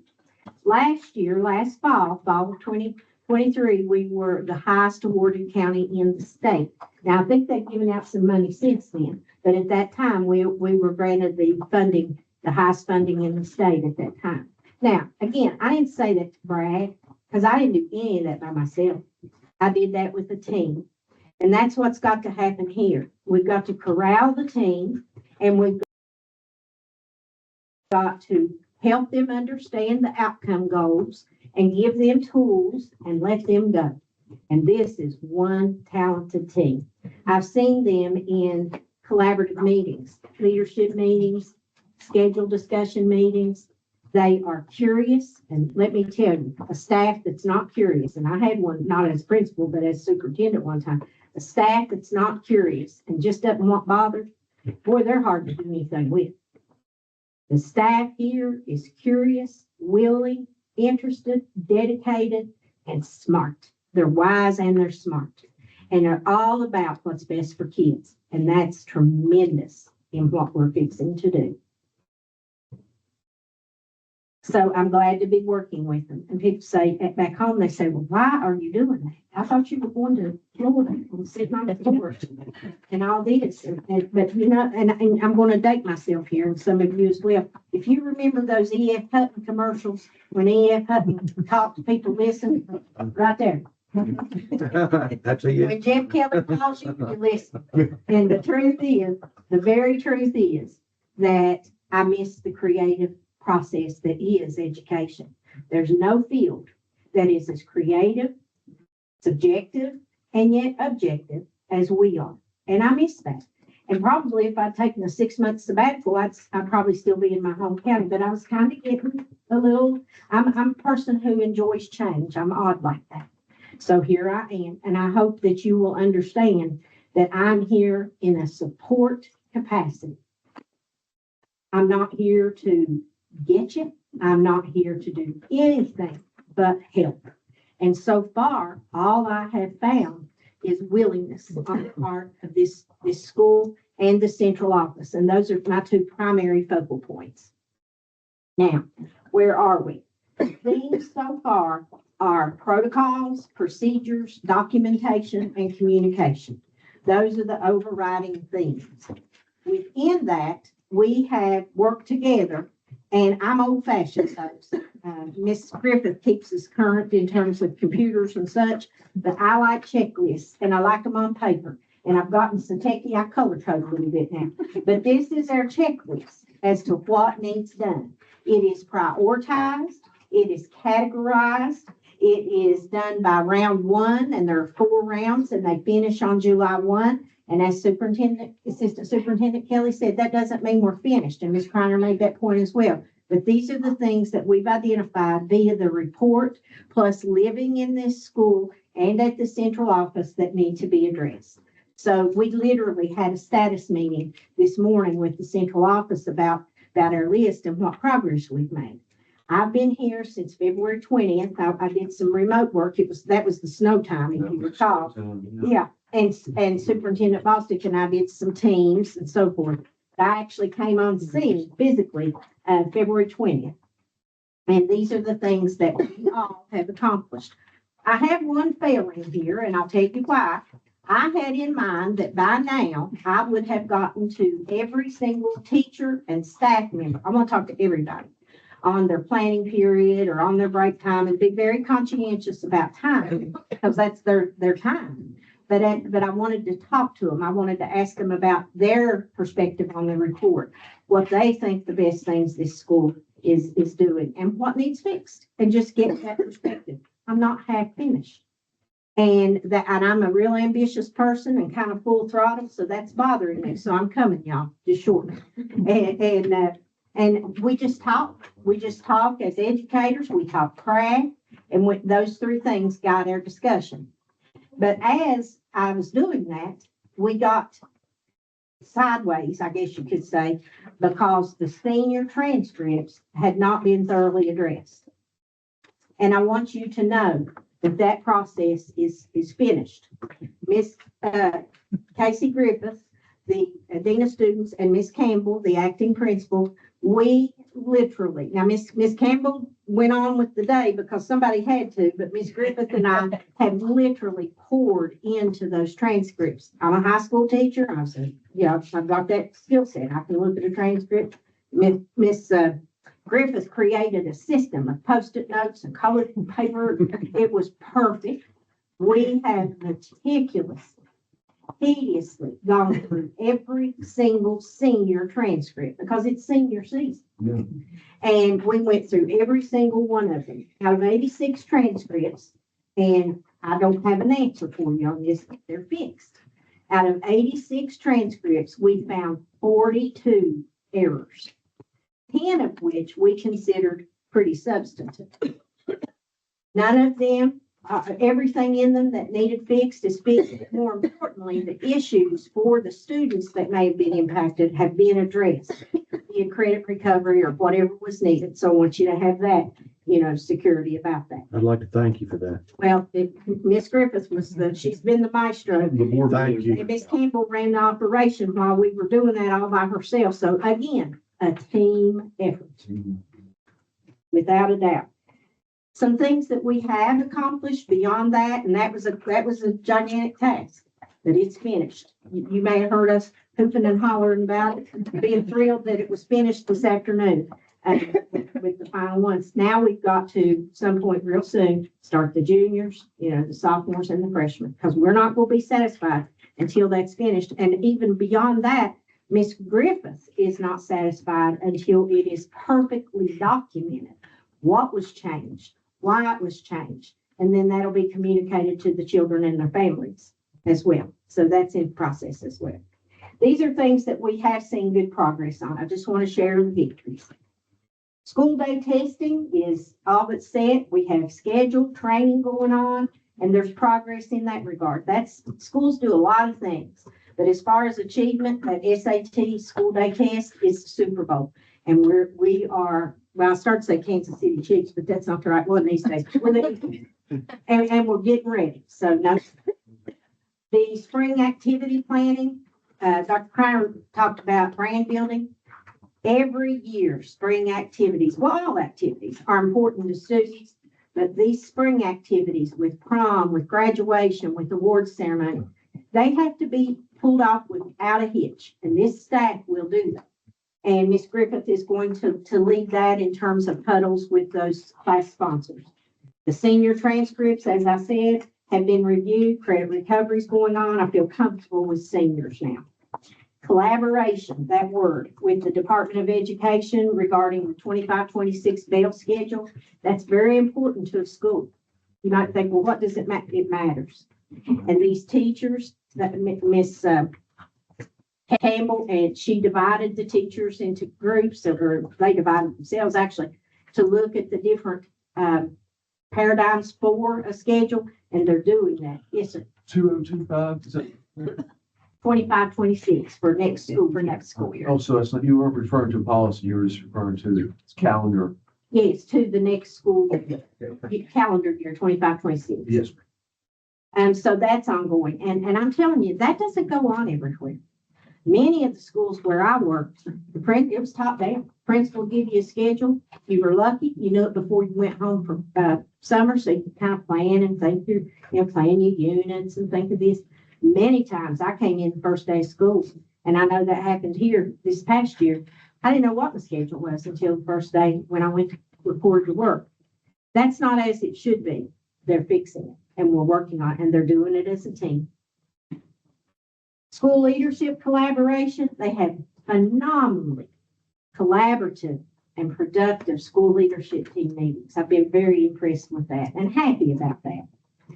The acting principal, Miss Campbell, she is not hesitant whatsoever to ask for feedback. She exhibits decisive leadership, strong leadership, because she's clear and she knows she's got to be the one that makes the decision.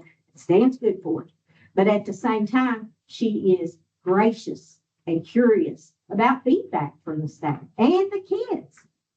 That's not done everywhere, ladies and gentlemen. They now have, this was from the report, the senior transcripts, and this item was from the report. The acting principal and dean of students now have access to all transcription platforms. That was literally stated in the report. Ms. Campbell, as acting principal, has conducted an LSIC meeting.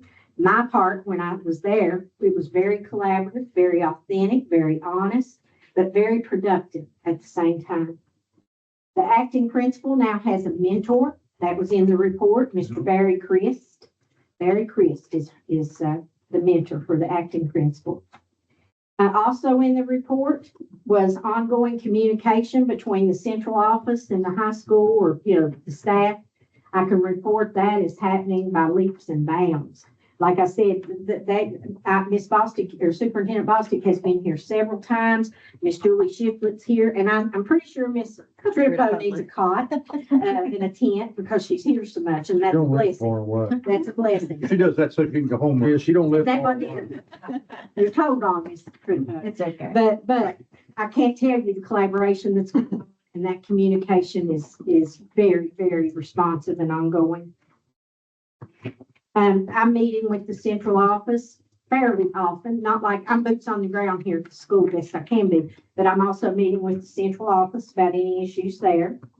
The acting principal, Ms. Campbell, has gained access to all communication platforms so that she can facilitate communication in that regard with students and families, and she's already been using it, I believe.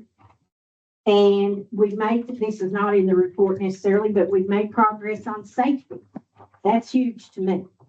And we are reviewing the crisis plan. We are planning drills, not active shooter drills or anything like that, just basic school drills. Miss Superintendent Bostic, Miss Campbell, and Dwayne have addressed the cameras that aren't working around the school. I know you were fortunate to get that COPS grant where you're going to have new cameras next year, but we need some immediately. And Dwayne's all over that. Also, the reunification memorandum of understandings with the spaces to allow for reunification in the event of an emergency. Dwayne is also working on that. He's facilitating those MOUs to make that happen. So we're in good stead legally and every other way. The updated numbering system for the windows, the Department of Homeland Security has put out a new numbering system that we have to follow. Again, thank goodness for Dwayne. Dwayne is going to facilitate that as well and make sure those numbers are done properly.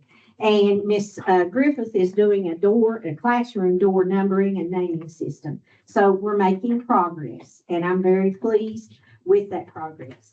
And I'm happy to be here. I appreciate this opportunity. I am available to you for updates as you spoke about anytime you want. How long does it take you to drive to Wyoming County every night? 2 hours and 38 minutes. Hey, I live in a county, we don't have a hospital. Yeah. It's an hour away. We don't have a Walmart. It's an hour away. Ours is too. If I want good shopping, I go to Southbridge in Charleston. That's really not that big a deal to me. So, 2.5 hours is a long time after a day's work. but by the time I get here in the mornings, I need to be getting here. My coffee's, perked me up. By the time I get home in the evening, I need to be getting home. But the work in the middle is worth it and it's fun. Well, we should This appreciate is it. me. I didn't really know how to be retired, and I'm having a good time. We sure appreciate you being here Thank you. and helping us out. We really do. I'll do anything I can. Is My this- job is to Are you support. here every day now? No, depends. Some days 1 week I was here 4 days, I think. This week it will end up being a total of 3, but I do some remote work with them at home too. Yeah. I'm as needed at this point. I try to hit 3 days, but it hasn't always worked out perfectly that way. It's some weeks a little more, some weeks a little less, and maybe one on the computer. You be safe, travel. I am. I recommend audiobooks. I'm grateful. I just now getting into podcasts, and a lot of these teachers have recommended podcasts to me, so I appreciate that. Do you have any questions, ladies and gentlemen? Thank Sounds you. like you're doing a great job. We just appreciate you coming and helping us out, and all the good things we hear about our teachers makes us feel a lot better. I didn't know Miss Holmesworth was on the board, and here she was. We had to take it out again. Known each other a long time. But I tell you, these people are fun. They make the business of education fun, and they're a wonderful team. We're gonna have good outcomes. Thank you. Thank you. We let our students go. Thank you. Riley and Joseph, student representatives. Hello again. Hello. Hey. So the last time I presented, our concerns with capital Their application. Why don't you talk loud so we can pick you up over here? Come to this side. I feel like I'm a minister in church or something. Everybody's back up two rows. Nobody wants to sit on the front row. So National Honor Society conducted, their applications, they were due last night at midnight. And with hopes that they would all be sought out through and decisions by April, I think it was April 12th. We have results from Math Field Day. Wade Garber placed first, Eden Smith placed sixth, and Hannah Beveridge placed ninth in regionals. Top 10 moves on to states, so they'll be moving on. And Ella Markle and Rolana Hardy placed 15th. So, if the alternates don't in the top 10 don't move on, then Ella and Rolana will. Our SAT school date is April 9th. Juniors are preparing for that, especially in test strategies. An overall environmental thing for school. We're feeling like attendance is low within our school. The other day I arrived here 7 minutes late because of construction on the road, and I got to the parking lot. It felt really empty, and that was about to rain. So we've noticed that that's a major concern. Prom, we have sorted through prom business, and prom would be May 3rd at the Opera House.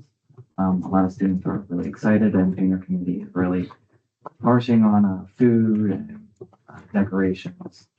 And I think that's it for me. Okay, hello. So my first order of business is to touch on more senior business and junior business. So in our test strategies class the other day, Frederica Gardner, Wesley Felton, and Andrew Morrison came to speak about the Empower Appalachia STEM Scholarship. And not only did they discuss the scholarship, but they really went into a comfortable level with students, talking about how it's okay to not go to college. They told us about post-secondary school life, and it's just a real eye-opener, and it's very helpful, especially to the seniors who are about to go out on their new endeavor. And so we really were appreciative of that. Another thing is that Fred Kerber, he came in. His wife is the cheer coach, and he came in and he helps out with the football team. And he redid the whole field house by himself, with his own money. He spent all of his own money on the things that he did down there. He plans to paint the walls, or if he already did, I'm not sure. I haven't been down there to actually look, but I've seen the pictures. He replaced sound systems in there, replaced workout equipment, all at the expense of his own pocket. So we should definitely be thanking him for all the new add-ons to the field house and to the football program. Both basketball team seasons have ended. Sadly, the girls did not make it to states this year. I've already talked to a few people about that. And baseball, softball, and track seasons have began. And then my last order of business isn't a high school issue, but it's more of a community issue looking in. The other day, I was strolling around Marlington, and I was taking my niece to Marlington Elementary School. And so my first concern with that, and it might be due to lack of transparency, maybe from the board, I'm not sure, or lack of my presence at the board meetings due to sports, but it is a real issue that we don't have anything separating the playground to the community of Marlington. And I don't know. Yeah, we've addressed it. I know that was discussed, but even then, now it has been a while since the old BOE building has been taken down. And I feel at this point, it's kind of toying around with little kids' lives. It takes 2 seconds to get into a car accident. And it takes 5 seconds for someone to walk from the communities, a bad person to walk onto that playground and get one of those little kids. And those teachers have no way of defending those little kids, and those little kids don't have any way of defending themselves. So that's my first issue with Marlington Elementary School. And then my second issue is that some of the playground equipment is definitely outdated. My niece and I, we were on the playground because I took her for a little play date. And there are 2 or 3 swings that are broken. There's a lot of equipment on the playground that does not work anymore. I'm not sure where the funding or anything to fix that comes from, but it is a playground and the equipment kind of needs to work, and the swing shouldn't be falling off of the hinges. So that's all of my business. We have addressed that issue. Dwayne was here. We have addressed that. And Philip, you want to tell us what he come up with? You're here. Yes, he actually, he has a fence right now, a temporary fence that needs to go out. He has just today, he called and told me that they did get approved for some backfill. It was like $30,000 worth of backfill to go up against to make it safer right at the bottom. And, turned in the work order for that swing. Hopefully it's fixed sooner than later. And it's, it definitely does, needs some TLC. I will say that, surprisingly, 2 years ago, I had another school visit and, it was Glade Elementary, I'll say that. And one thing that they told me, they said, how in the world did you guys get such a nice playground? And I'm thinking, I don't really see that, but their teachers, that's one thing that they noticed. Because they said this is an immaculate playground compared to, I guess, maybe what they had. And then that was kind of an eye opener to think, okay, well, maybe our playground is not as bad as that I anticipated or thinking that it was, but not that, that's just one thing that, that was brought to my attention.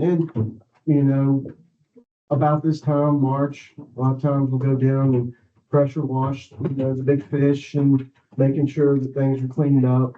But, it would be nice to see some improvements in the playground. I would definitely, Definitely. it would be nice. So. Thank you. Well, thank you all. We don't think you talk funny dog. We can. All right. Sherry Ratcliffe, treasurer, budget explanations with a rough draft of the 25-26 budget and state formulas. You have a packet in front of you. I did. That is, okay. I got so many papers in front of me.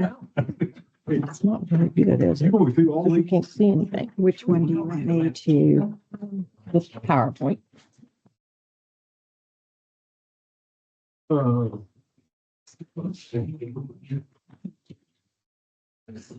Nathaniel, we might want to bring him around up here so he can see this, because he's all the time talking about the budget. Should have a copy. Has he got a copy of it? If he's on the You agenda. want to come up here and sit? Y'all want things? You want? No, where you can see around and see, where you can see the PowerPoint. Yeah. The graphs? No, You want it's a PowerPoint. It's a PowerPoint, it's about the budget. Or graph? So we want to. I told him a minute ago, I felt like I was in church, everybody's back to.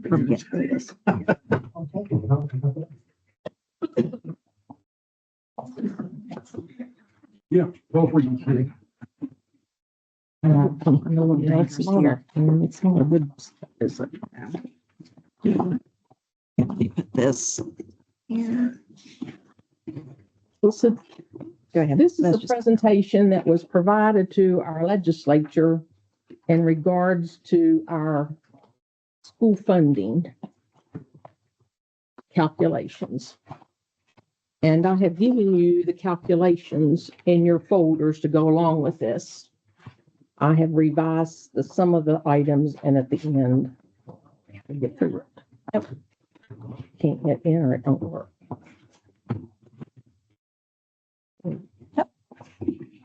Well, you can run there. Here, I'll be your clicker. Use wherever it is, I just have to use this thing to click it. Okay. Here, is that what you need?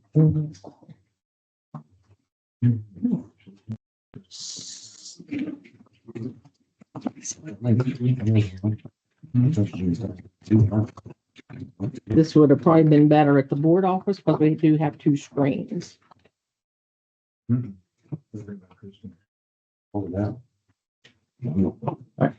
So our state aid formula is divided into 7 steps.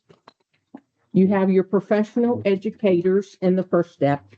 And if you look, so you've got in your folders a couple, you've got your budget. You have 2 documents that have a lot of wording in it, which will explain the state aid if you need to go back and look at. One of them is the executive summary, and one of them is the abbreviated summary, which I'm going to explain those, but you might want to go back and look at them. So step one is our professional educators, and that's what you'll hear the step process, which is the preliminary computations public school support program for the 25-26 year. It actually says 24-25. Our state department hadn't fixed that yet for us, but it is 25-26. So the first section is step 1A, 1B, and then you have step 1 basic professional educator allowance, the state supplement allowance for professional educators, and then the total of those. And it has all 55 counties, and Pocahontas is in alphabetical order. And the overview is steps 2 is service. Step 3 is our fixed charges for salaries. Step 4 is transportation cost. Step 5 is professional student support. Step 6 is our other expenses, our substitute employees, which is 6B and 6C, and faculty senate. Step 7, which is 7A, which is we use for our instructional purposes. That's the allocations that we give out to our staff to use for instruction. Step 7B is our technology funds. Step 7C is advanced placement. And D is our teacher and leader induction, which is pretty new. We've had it maybe 3 years. The state keeps a big chunk of it. You don't get all of it. Step 8 is a total Anybody base. wants to see this can come on up. Yeah. So step 8 is a sum of 1 through 7. So if you're looking at this page, it has all your step 1 is on your front page. Your step 2 is your second page, which is your service employees. Okay. Let's see what you're saying. Step 3 is your fixed allowance, which I talked about, and they have it calculated 8.23%. That covers workers' comp, Social Security, retirement, and PEIA is pulled out of that, and then another place. Step 4 is the allowance for transportation, which it is the cost for repairs. And then we have a step 4 for bus replacement. It's separate. And then they provide you a total in the step 4 total allowance.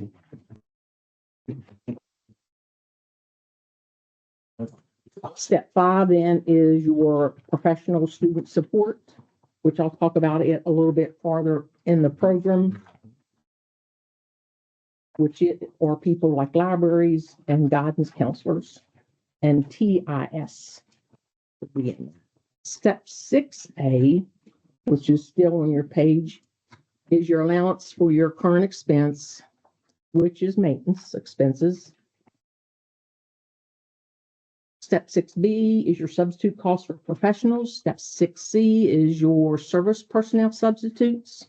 6D is the allowance for faculty senates, and then the total. And your next sheet is your step 7A, B, C, D, and then your total step 7. So it's instructional and technology, advanced placement, and then professional development is the teacher induction. So if we have new staff or we have staff that need training, that's the monies that we're using for that. We have teachers now going to PBIS training. Those funds are being used for this. And then step A is your basic, which you see Pocahontas is 11,857,46. Step 9 is our local share, which here it shows 4,824,646. But then in your levy rates that you have, it shows a different amount, which is 5 million something. 5 million. I'll take that back. It's in a different, it's 6. local share shows 4,824, 646. We don't, and then they add the two together or subtract the two, and then step 10 is allowance the county board that we get on it, which is $7,032,820.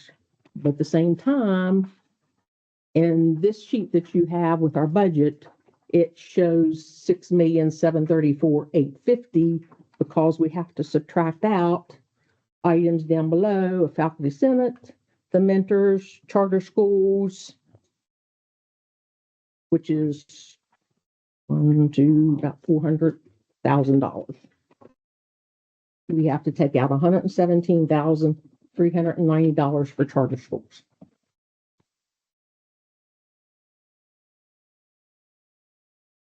So House Bill 206 in 1920, it took what we had in step sevens, did away with all that and put it in a block grant. So that step 7 money can be used for purposes, be paid for salaries if we so mind.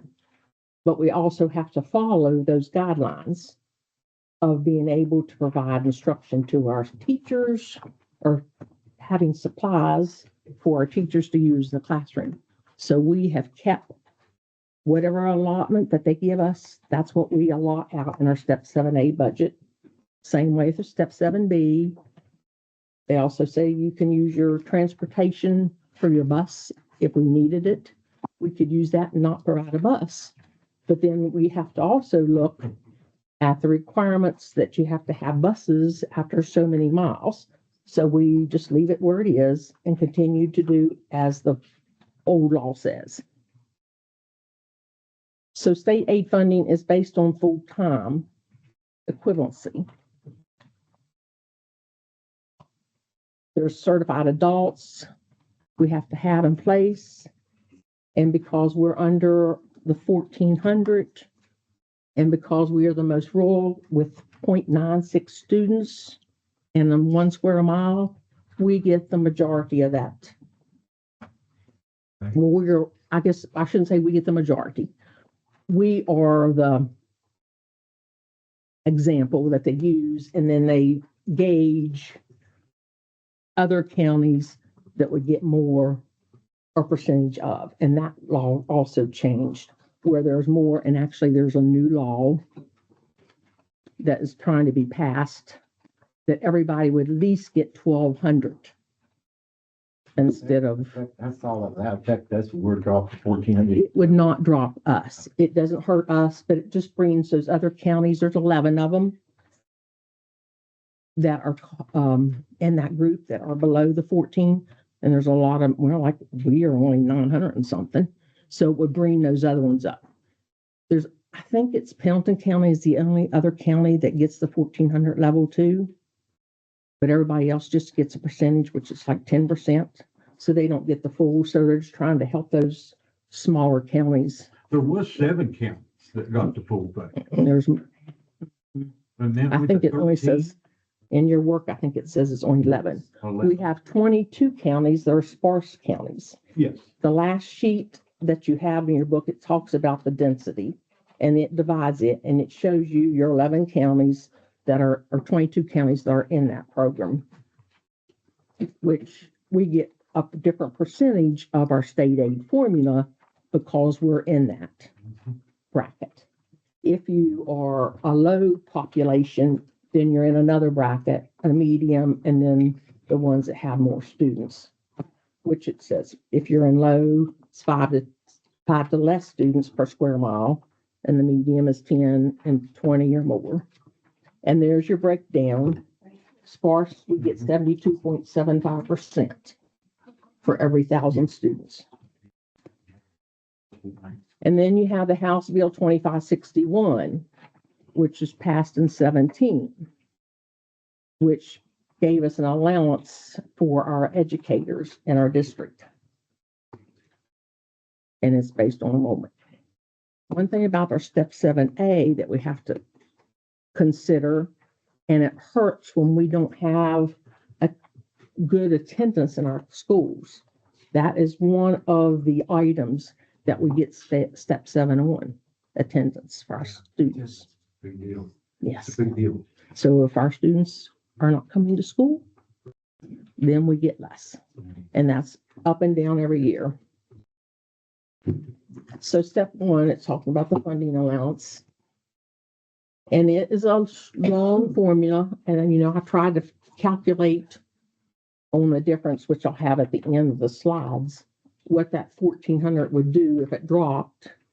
And they give us another sheet, which tells us how many students. Well, I had 500 and some, and their calculations are 400 and something difference. But the funding allowance, they give us money for our state principals increments. They give a 3-step increase for math and special education teachers. And there's bonuses for classroom teachers with 20 or more years, which is the $600.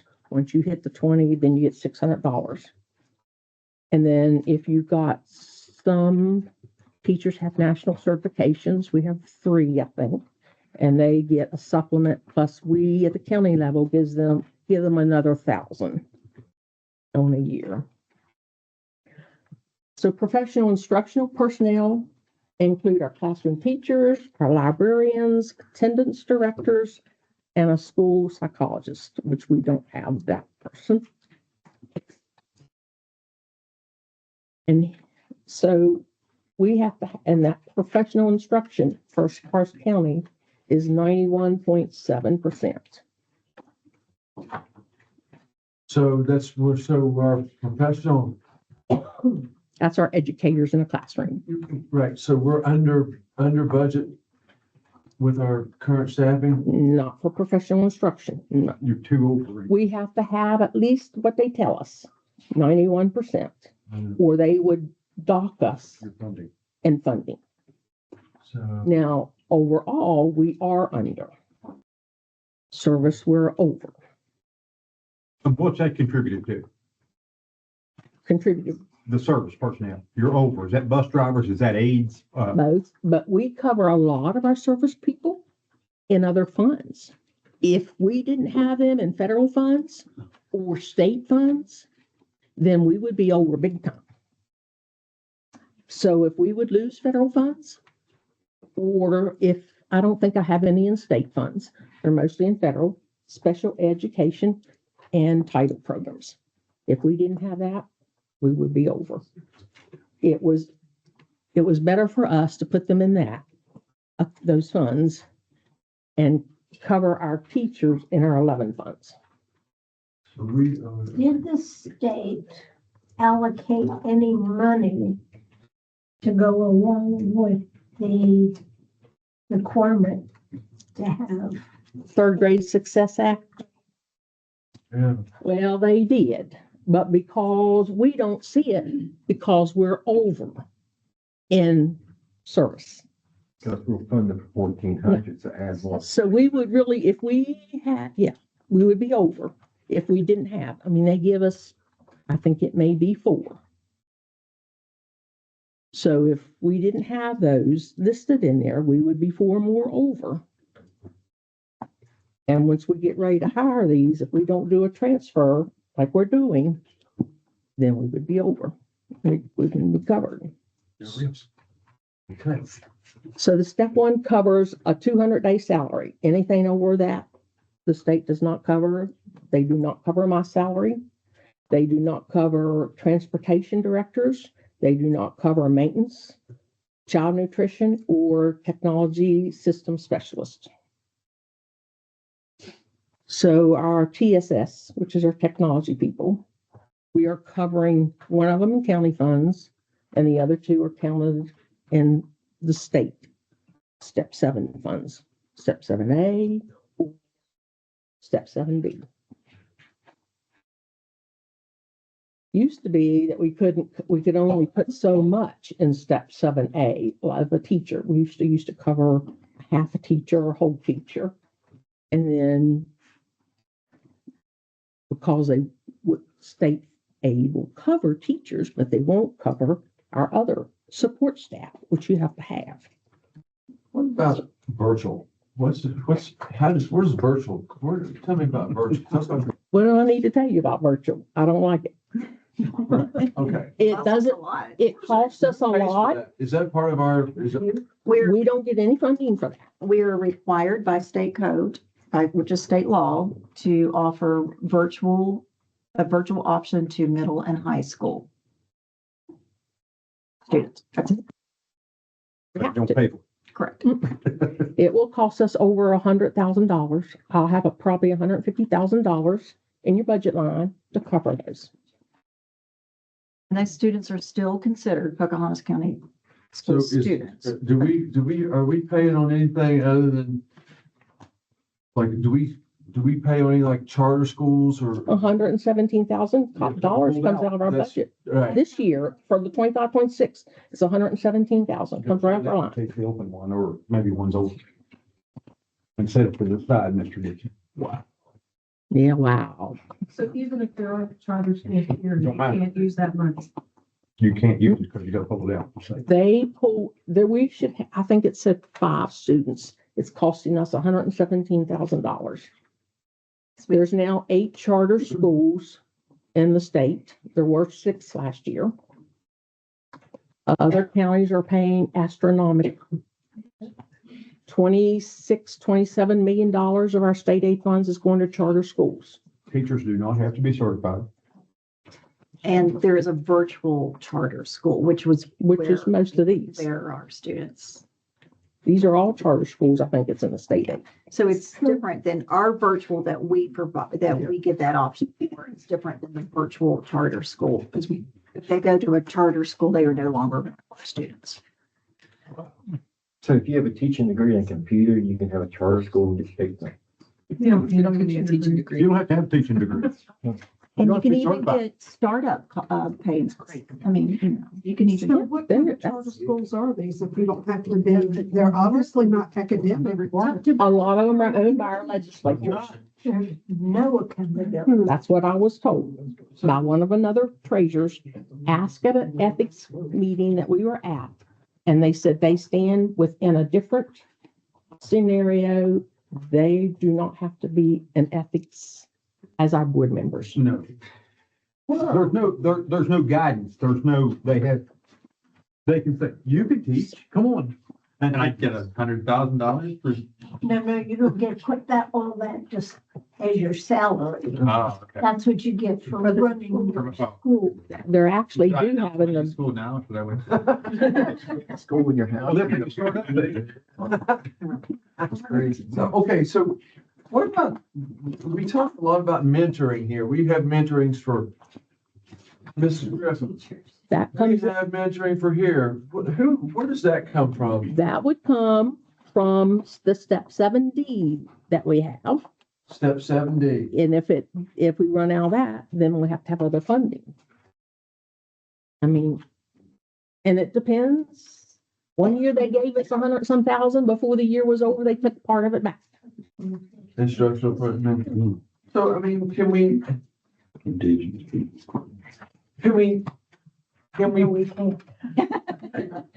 probably, can we not pay that to our staff to mentor our own staff, or do we have? We do. We don't. We do. I don't want to see any money go out, and I like Miss Deidre. Oh, it does. I'd like to see that money. Well, we can't, No, that's state different. mandated. The state sent That's her. different. It's just. That was not a choice. But if we have a new teacher in our school system and we have a teacher that in the same field that is willing to teach, has to have specific training to do that, Okay, then we can hire them in that position, and we do. thank you. Okay. Majority of our mentors. So this is the step 2 where I was talking about, which covers our service personnel. And there are some new laws that may help our bus drivers, which is a service personnel, and I think it's a step A, B, and C, or 1, 2, and 3 that may move them up to help them in the chain. So they're paid on educational bonuses. So our ECATs might get a pay grade because of supervisory of students. We always have all of our aides to sign supervisory aid papers. So if a teacher has to go out of the classroom, they can fill that slot and they're getting paid for it every day. And then there's special health care procedures pay that we pay them if they've had the training with Nurse Jenny. And then we have the special provisions, funding for the full-time employment. They get personnel counted for service. If they are 261, the state covers their salary, unlike a professional. They cover a 200 day on a professional, but they count more. So a 261, we count as a 1.3 persons instead of one in our state aid computations. And then the fixed charges, which talks about the Social Security and the workers' comp. The step 4, which is student transportation, and that's based upon the prior needs, and it tells us. And this one, because we're sparse, we get 95% of whatever transportation costs are from the prior year. Plus they get an allowance for the bus. They pay 100% of the insurance of our transportation, but they don't pay 100% of our insurance or our maintenance, which I thought they did, but I found out last year they didn't. And they pay 8.33% of our replacement value for our bus. And then they do pay a small, and we, for a percentage of state students in lieu of transportation. So if they have parents bringing a student out to a bus stop, they cover some of that, not all of it. So the district gets paid 1/3 of our state average allowance for instructional bus trips. They don't cover sports, so that we eat. So it's good when we have if we have a class going up here after hours, then we can count those mileages as education. So our House Bill 206, which I talked about earlier, which helps to cover, which is now a block grant instead of, and part of the 11 fund instead of a 61, and the funds stay there. We also still continue to do that, but it is in a general fund account. But if we got in a hardship, we could use those funds and we wouldn't be reprimanded for it, some would say. And the step 5, which is this professional student support, which covers our nurses, school counselor. We're allocated 5 plus 2 because we're in a sparse, so we get 7 of those persons.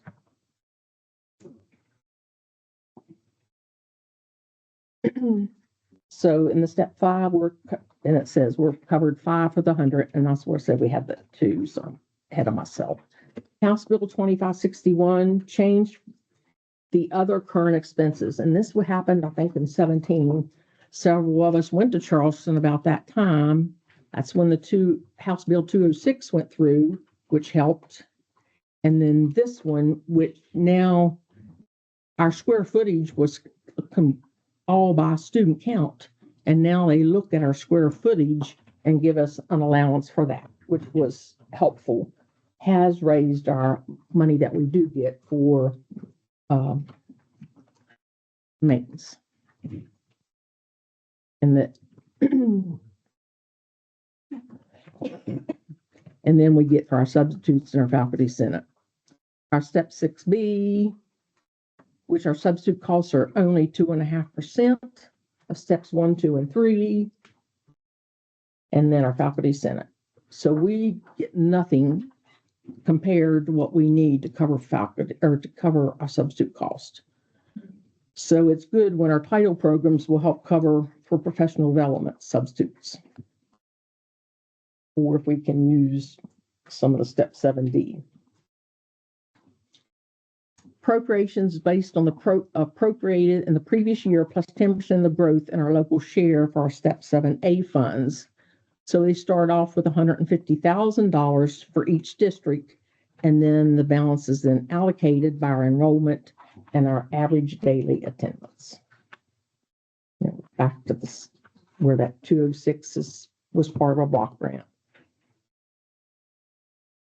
And then our step 7B, we are allotted 20% of the growth if we had any, and then 30,000 to each board, and then it's also based upon our average daily attendance and enrollment. That's the technology funds. And then advanced placement, which is for dual credits and college classes. And we only get about $2,000, $2,500 for that each year. We don't get a lot. House Bill 4619, which was in 18, added a new step to the PSSP, which is professional support, to cover county level implementation of our comprehensive systems for teachers and the leader induction, which is the mentor funds that we are getting. The first year they gave us a big chunk. I think it was almost like 200,000. And then they decided that was too much. And then they started pulling it back, and they're keeping it at the state level to give as needed. So our step 7A, which is in your folder, is the sum of all these steps. And then the local share, and that calculation is based on 85% of our projection. And then the regular levy collections for the year less. The 4% for uncollectibles, an allowance for assessor value, which is in your paperwork to approve tonight, which is more than this allocation that's in this paperwork. We don't always get that much. I mean, we always have some that's we don't get from uncollectible taxes. So taxes, this is where there's adjustment in our taxes. And that's a 9A. Sometimes the state will make an adjustment. Since our tax base went up this year, they have not always. The last time they did not make an adjustment. For prior to, they have made an adjustment reducing our state aid. If they do that, then something has to be decreased on our end that's in the 11 fund. And I won't know that probably till legislation is done.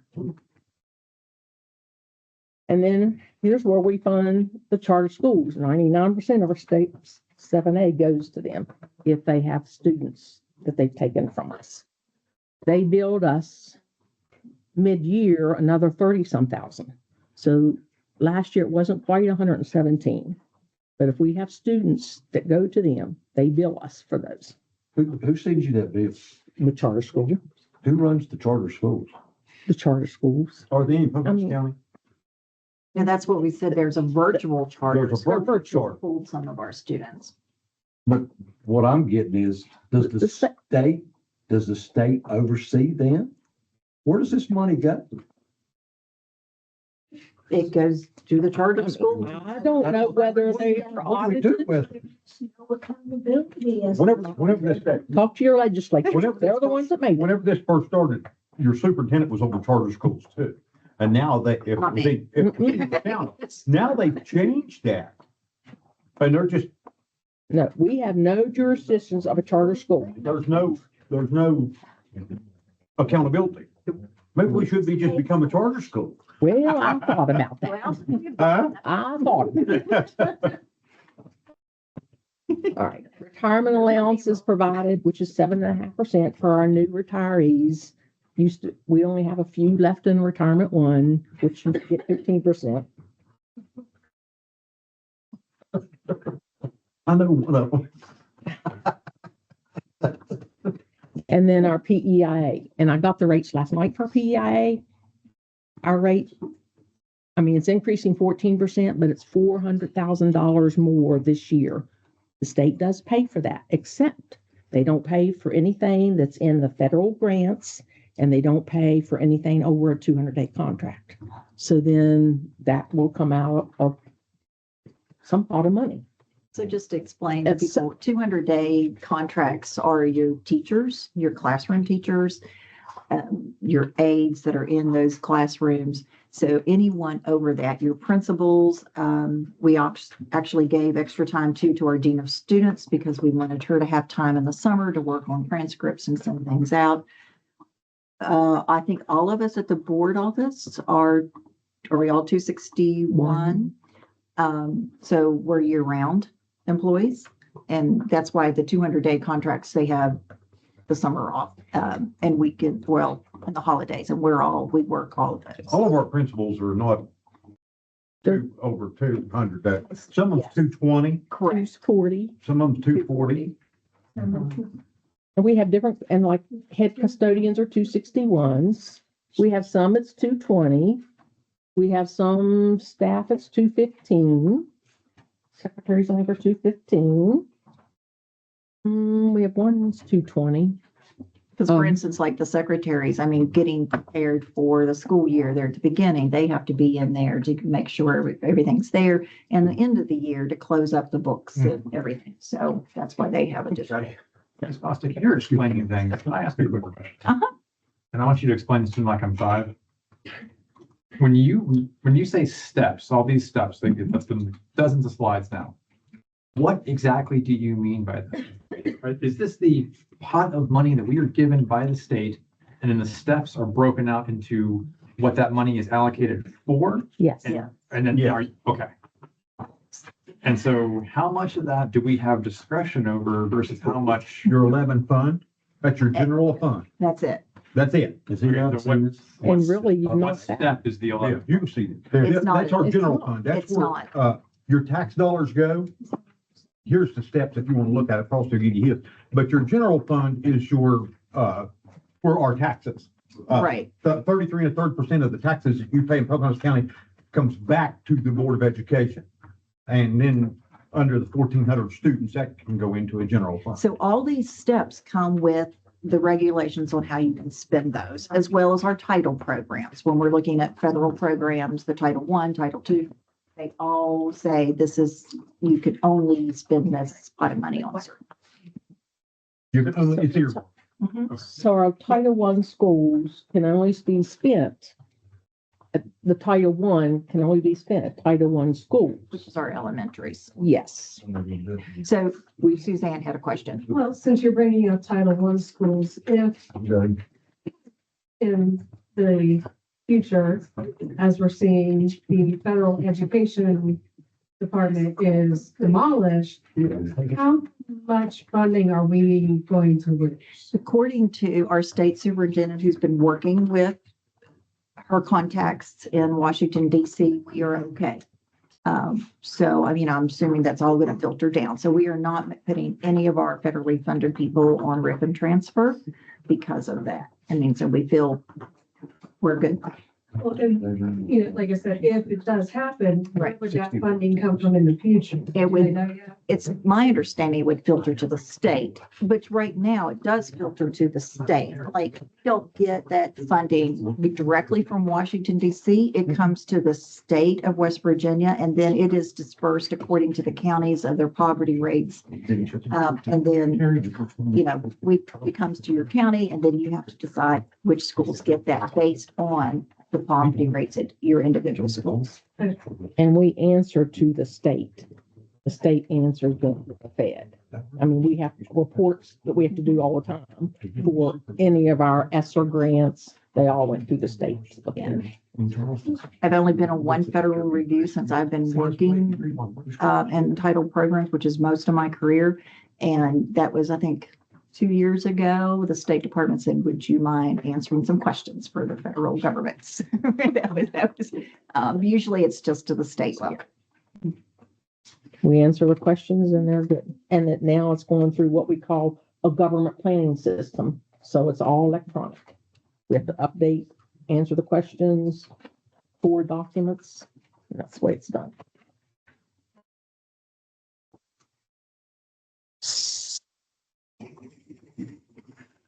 So we will get different allowances throughout the state. Some of them would be for county transfers, increased enrollment, There's only like 2 or 3 counties, I think, that got that this past year.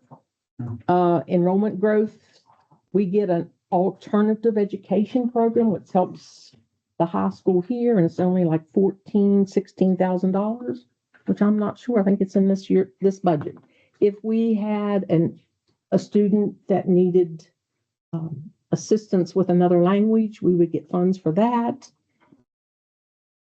We're fortunate that we don't have, but we have to partner with another county then when we Right, do. so, because we're in a consortium with some other counties. Greenberg County is actually our lead, and Mr. Turpo can speak more to this, but because they have a higher percentage in our area. And so we work closely with them. If we get a student, they've been great to send up somebody to help us. But the little bit of money that we get from Title III, which is English Language Learners funding, is minimal. It wouldn't provide a teacher's salary or an aid or anything for those students. It's more or less for materials. Yeah. And then we get money to help our educational exceptional children. And then that funding form again, this was successes that we have received, I guess, in the last 10 years, which was the House Bill 2561, which gave us some leeway on cost of the maintenance, student transportation funding, expansion of the step 7 or step 5, and expansion of student density funding, House Bill 206, and the Third Grade Success Act, which has helped some of the smaller classes. So concerns of ours, costs associated with a student discipline, lower social economical population, special education needs, those continue to rise. One of the big issues when Pendleton County went to the state, this was their list, and it was the sick leave.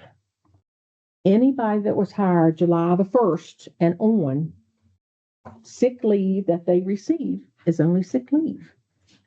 Prior to that, we can use days of leave that we didn't use for sick as days of retirement. In the old retirement system, they got to use it for insurance too. So we've been trying to hit legislatures and saying you need to do something with those days, give those days back. So if you're out there talking to our legislatures, tell them that they need to give us that back. I would help our. There is a bill in the legislature to do that, isn't it? Well, Didn't I give read the that? pass. Yeah, I think it is. I read that, didn't I? Because that's why it's substitute. That's why this. Yeah, it is. And they understand that. They actually have asked me, I get surveys all the time from WBDE saying to answer questions, and I've had 2 about the substitutes. Yep, I mean, I said, read that, and that has, Jim Brown said. And then service staff, their only funding is based on the 200-day contract. Wow, it's professional, should be, because we do get paid on it. It's just, it just keeps falling out. And then because there are certain people that are required, like a treasurer, we don't get funded. Transportation, maintenance, they're required to have a director in those positions, but no funding. So these are things we don't understand why they don't fund. And then our technology people, if we didn't have TSS people, we wouldn't have the internet, the computer, we wouldn't have this thing. I mean, we've put, and I was going through the list of items, how much we have put into the school system in grants in the last 10, 15 years, which was about $25 million. That's what we went out and got grants, SBA grants, USDA grants, COP grants, state grants. We had some we went out and got some for professional development. I think we had a couple of those this prior years, besides our regular, which has helped us stay in the position we're in financially. But again, those grants are earmarked for certain things. Yeah. I mean, so. And they run out. Yes. Yeah, they yes. run out. Depend on grant. And that's why a lot of them didn't ask you how you're going to sustain your work after money is spent. So there's no factor in our formula of the state aid for inflation. And then we talked about the bus drivers, and overall service pay scale is inadequate compared to similar job skills outside of our public education. Our people can probably go to Walmart or Hardee's and get a job for the same price or more. Allowing charter schools more latitude to teach students than public school with our state aid funding. That is a concern. And why? We have school buildings that have certified teachers in them and that can do that teaching. But why are they letting them go?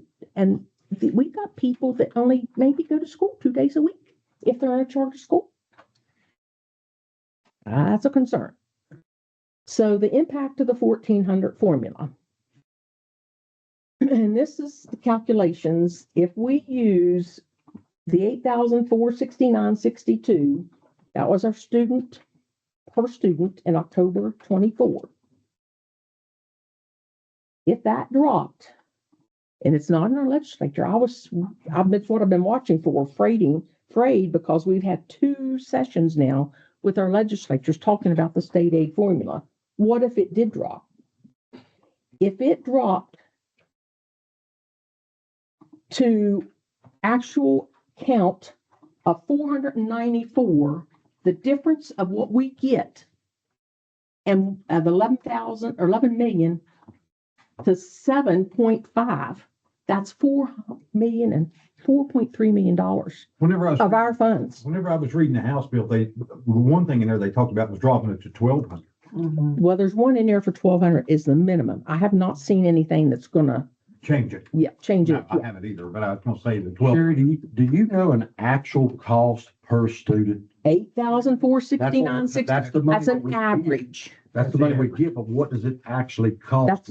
Oh, Well, and I'm going to say it would depend on the school that they're in. Yeah. You know, the maintenance of that school, the transportation, That's an average across the county. Average across the state. That's what the money is allotted. That's what they allot for us. But I was wondering what the actual cost. Some are 11,000. Some of them are not. Budget about 861. Yeah, exactly. Well, and I've done the average calculation today. Per pupil child ratio, it's an 8 for one school and it's 11 for the other 4. We have 11 students per one teacher, an average. On average. An average. We average 11 students per teacher. Yep. You're going to a private school. That's basically what it means. It's Our test results should show it, yes. But can we do that calculation quickly? Like, do you, like the total, like Mr. McNabb just said, the total budget over total number of students? I don't have either of those numbers to hand, but I'm certain. Oh, I thought you had, you got the total budget right there. I'm not an accountant, so what? I mean, I don't know without stopping and calculating it out. Morgan's working on it. Go ahead, Morgan. Morgan, do it. Like, where's the total budget? I don't blame you. Here, let me, so I can get it. 24 million. Okay, and that includes the state, the steps. Well, that's an average. It will change, but that's an average for now. No, state- let's ignore the change. I understand that. I'm just, This is fed and state. Okay. All That's- funds. all of our expenses. Well, That's it's not, it's except for our 51 fund. I did not put it in. Yeah, it's close. Okay.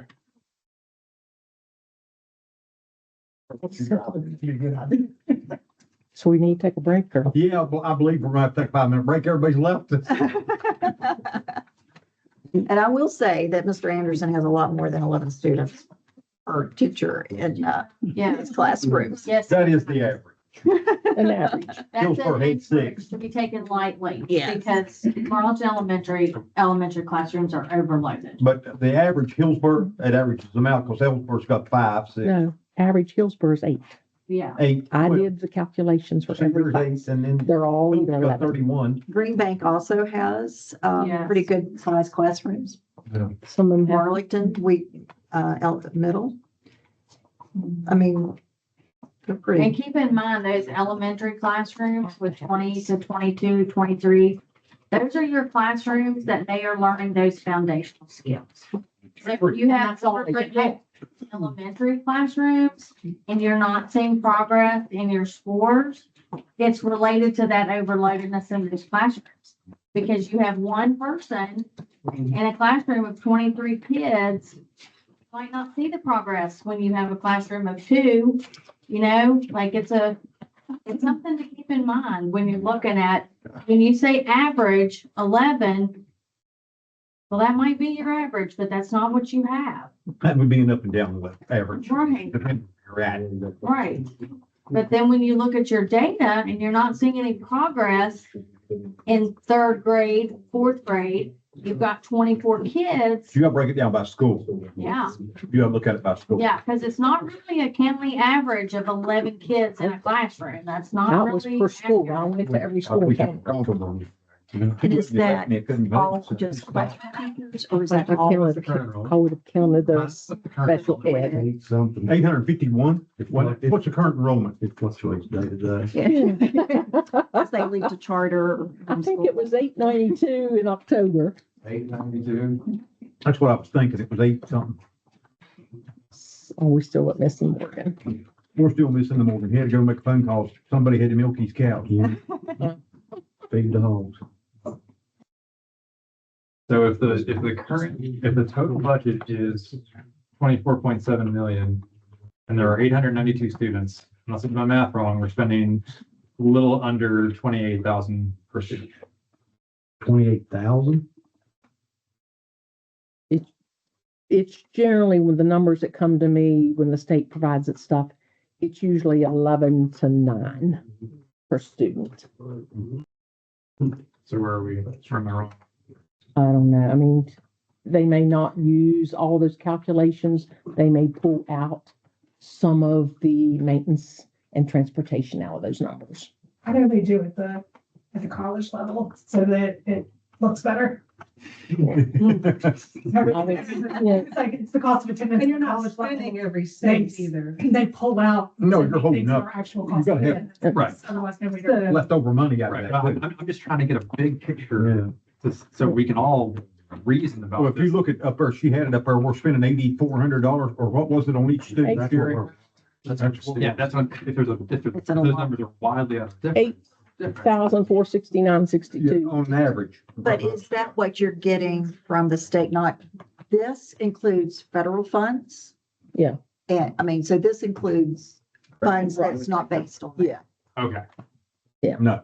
But the number. I told budget, everything we bring in, grants, It's everywhere. Right. snowshoe grants, anything. There, This would just, this would not be everything because I wouldn't have my snowshoe grants in this. This is specifically for step 7 or the step And 1 through 8, the state aid piece and the federal grants that I have to budget salaries to. And then I put everything else that I know that's going to be in a Fed program in a reserve account. That's what your numbers look like. I have left out the piece for our SBA grant at this point because I know I'm going to use some of the funds and it wasn't going to be right till I get you a real budget. So whenever we get school building authority projects approved, we have to have matching funds too. Okay. Not 100%. There's a percentage that they like to 10% in it, Sherry. It depends. Depends on what grant it is. I mean, the last one I did 19%. One of them I done less. I mean, it just depends on what I think we can use. So even with the USDA grant, we also had to have, correct? we had to have 15% for our USDA we just closed, which is $1 million if we get it. And we'll have to, well, it's not quite $1 million, it's almost $1 million. So we'll spend close to $150,000. I have to put that aside and a fund to cover that. And the USDA grant, if we get it, is to replace devices. Because we know, I mean, the devices that our students have, Oh, I know. My kids tell me all the time. They need to, and we need to have a plan to refurbish replace And those. we have been replacing some of them, but not fast enough. Right. I guess what I'm looking for is just the percentage of state funds versus percentage of federal funds versus what we have in reserve, just like the big top line numbers. It's in that, So we know if the it's federal in that fund- budget right there. If you look at the difference between government funds and federal. He's not gonna know what's, there's not some listed state down. funds.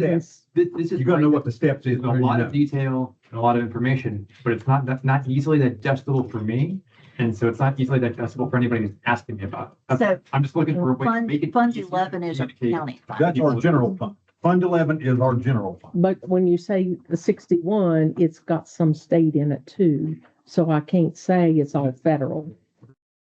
I mean, it's a small percentage. This is why we have such a problem telling people about the budget. Because if you don't know where this money comes from, and then you don't know what it's spent on, most of it comes in from the federal government or state, is earmarked for a certain reason. Absolutely. The only thing that we have control over basically is our 11 account. And very little of that, That's right, because it's just, because you have to pay the salaries. you gotta pay your salaries out of that and stuff. So I mean, there's really nothing left pretty much because it's funded through maintenance or transportation. and then you have to shift money if you run out of maintenance, you gotta put it over transportation or from transportation back to maintenance. So Sherry, what about what percentage of the budget is used for personnel? Oh, 75, 76% probably. That's what I, you don't think that much? I wouldn't say. Okay. I mean, it's just, I think one time you calculated. I did. And I Years could. ago. And I think it was like 76% was salaries. Yeah. 878 students. So what can we do? I mean, At 708. Yeah, we're gonna have to, yeah, well, we're waiting on you, Sherry. You go. okay. I don't want you to say anything. That could change at 7:10 one day. So what can we do? I mean, there's smaller numbers in the classroom has not helped our numbers, our grades, I should say. I'm asking, I've told you where we are with how many student to pupil ratio. My question is, would our 7th and 8th grade be better, have better opportunities if they were at this high school with CTE, Spanish, band, and maybe other things? They could work with our other peers from the 9th through the 12th. We've got room for them. And our sports program. We have lost so many kids.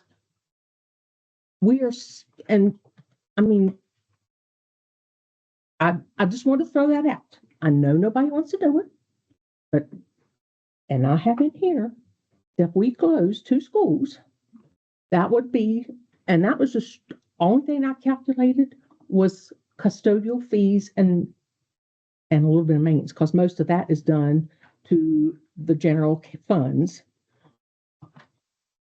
The general location number was $200,000. We could move all majority of the people care more about, they don't want to change than they care about the actual students. So I don't want my great-grandpa's school to close. I care more about him, even though he's been dead 200 years, than I do the future of our children. So that sounds like we got a lot of selfish people. So our numbers of students keep dropping. We've never passed an excess levy in the last 10, 15 years. 1970. It was 1960s that we passed a bond, and I was working on those numbers because we're getting ready to do another major improvement through SBA. We're going to request Marlington Middle School roof and whatever else we can get to make the $1 million, and it may be all roof. But those items were questions I had to answer in there.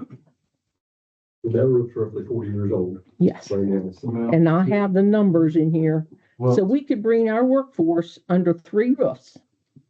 And we could have an effective learning environment for students and be more efficient. I've say no, I say no to the seventh, eighth grade at PCHS and possibly making the middle school a K through 8 and keep. It's Green not Bank big enough. K through 8. Yeah, it's Marlington Middle School is not big enough. Well, I mean, I don't agree with bringing the seventh and eighth to the high school. I think that's too much. If you have 3 schools, They have CTE classes. Well, they can still have. They have, yes. They can. We can make a plan for that if we're talking about closing 2 schools. no, I'm just giving you ideas. You would have a safer school environment because we'd only have 3 schools instead of 5 to contain. It's not I just yours. thought about that. Well, but I'm glad I don't have my phone with me. Where's that? If we have That change command? You have a CEFP that you Yeah. should be following, a 10-year plan. Exactly. And as the person who was, I don't know, spokesperson for the CEFP, I don't know what you would call what I was, the yeller. We had people who wanted to consolidate schools and they refused to put it in the CEFP. Yes, we did. Well, That was a very contentious argument. There's some things about that. If you take the school out of the neighborhood, you lose the neighborhood. People lose because they go to schools for different things. They go for spaghetti dinners. You know, if there's a fundraiser, they have it at the school. There's a lot of things that go on besides school in a school. You know, we looked at that years ago about Hillsborough when we got the new cafeteria bill. And, you know, you saved that community basically, where if you pull it out, there's nothing for nobody to go back there. I disagree. I don't see how what we're doing is saving our community when we've got students, my kids included, that moved away and don't want to come back because there's nothing here offered, even compared to Greenbrier County. But then there's not jobs. I mean, one of my sons is making almost $200,000 a year with just a 4-year degree. He could not come back here anywhere in the state of West Virginia and do what he's doing and make that kind of money and educate his children the way he's going to educate his children there or even in another state. And I'm not saying that Pocahontas County is California or Pennsylvania or nothing like that, but I do know, like the lady was saying earlier, there's absolutely no reason why our students are failing. Yeah. Our teachers are highly educated. At any moment, they could leave here and go to another state and make almost twice what they're making And the here. cost of living is twice as high. It is. And your taxes is 4 times as high. It is, And- but it's still, and- we're not saving our And community. it depends We're on hurting our it community. depends on what state you live in, whether you have to send your kids in the middle of the city to a private school or a public school. If you go to a private school, it's going to cost you about $10,000 a semester. And that's Because- becoming an issue here because we're losing kids to virtual school. I think Mr. Anderson said Marlington Elementary technically should have almost 400 students, but 200 of those are virtual or homeschooled. Why? Why are they virtually or why would you choose to keep your child out of an environment where they have contact with people to make friendships that last forever? They learn how to associate with people. They learn how to talk to people. They learn how to deal with people. And that's not happening. You want to know the absolute truth? You want to know the truth? Kids don't want to get up and go to school and parents is not making them. Well, that's the big part of That's it the too. deal. If you look at Responsibility. It's responsibility. We didn't have a choice. No, we didn't. Well, you got up in the mornings and you went to school. And the law didn't have to be. And it didn't. So, but we've changed the law to fit the child. And parents don't make them To get up fit and the go. to school. parent that doesn't want a parent. If you're a junior at Pocahontas County High School, you can pay $900 and go to, what is it, Penn York, and graduate in 30 days or 3 months because you bought a diploma, you didn't earn that diploma. You did. All right. So we got to figure out something to offer people to say, I want my kid there. Yeah.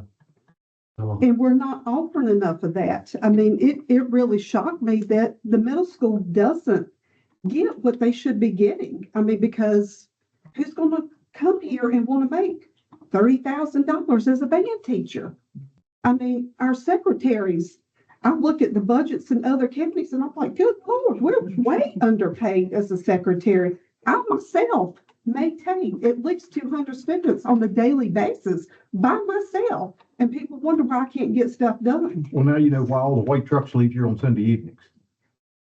They leave their families here, but biggest part of them go to Virginia or North Carolina to work because that's where the money's at. Right. And then somebody stays home with the kids. Yes. Well, So here's some financial requirements that we have to follow. We have to stay within budget or we will have a state takeover. We are required to have a reserve of contingency in our budget. The state requires 3%. If we can, they need 5%. That's between $750,000 to $1,250,000 on a $25 million budget. Our Government Financial Officers Association, which is over us as treasurers and our WBDE, requires a 16.7%.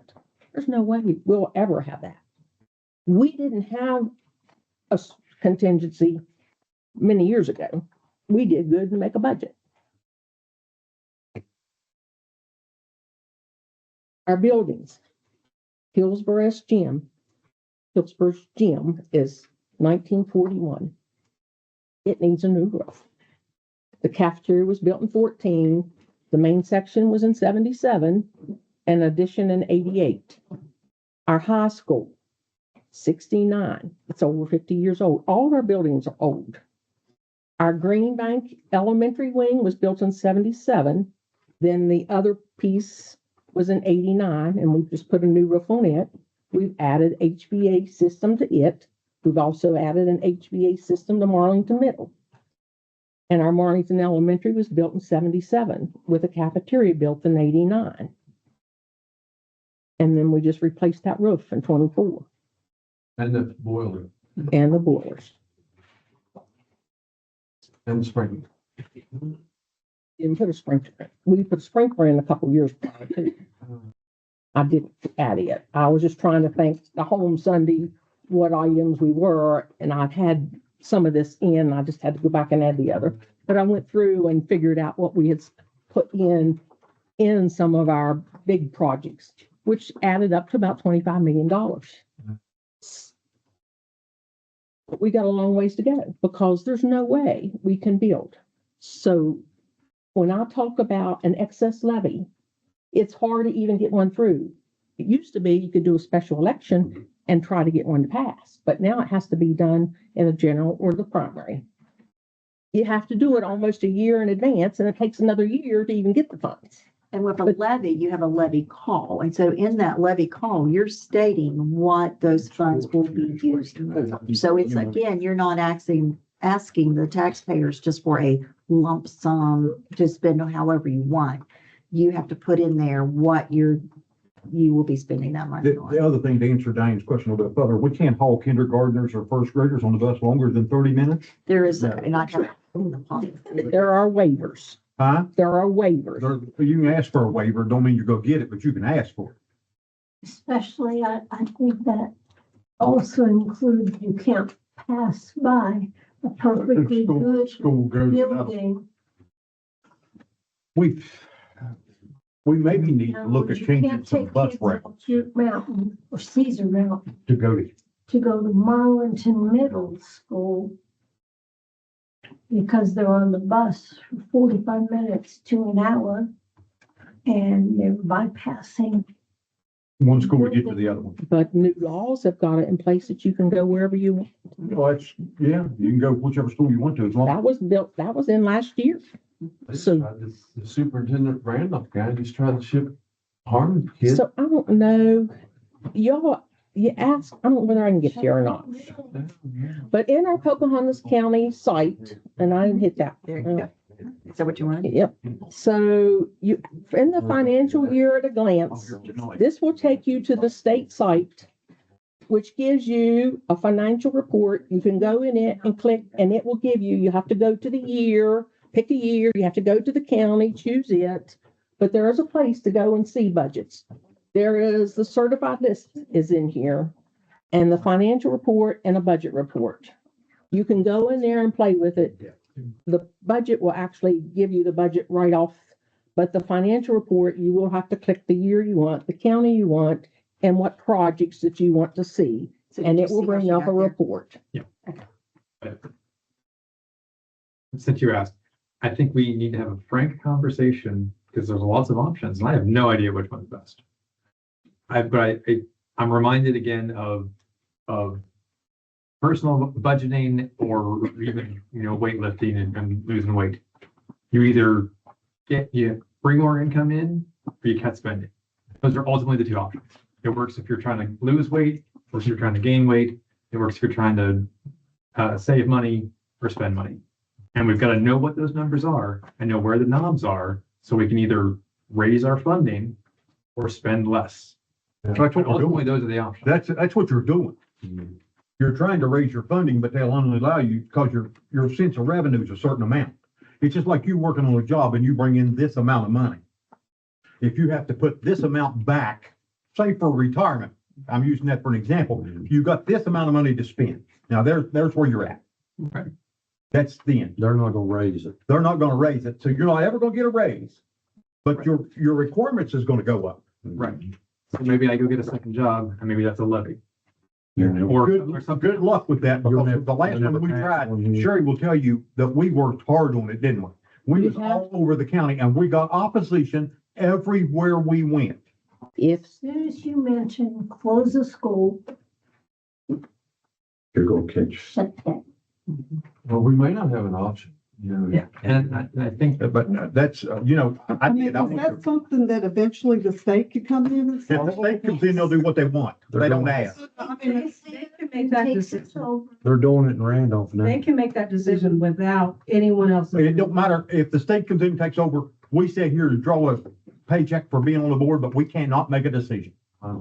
And they don't have, if we decide to close the school, it's a huge process. You can't just You say. can't just close Yeah, it. it's a year. But the state does it, Year, they but- just do it. Yeah, but we've got to have meetings and go through, about a year before you close the school, you've got to send in all the information on why you're closing that school. But the state can do it. They can just come in and say, we're closing this school and that school, and you live with it overnight.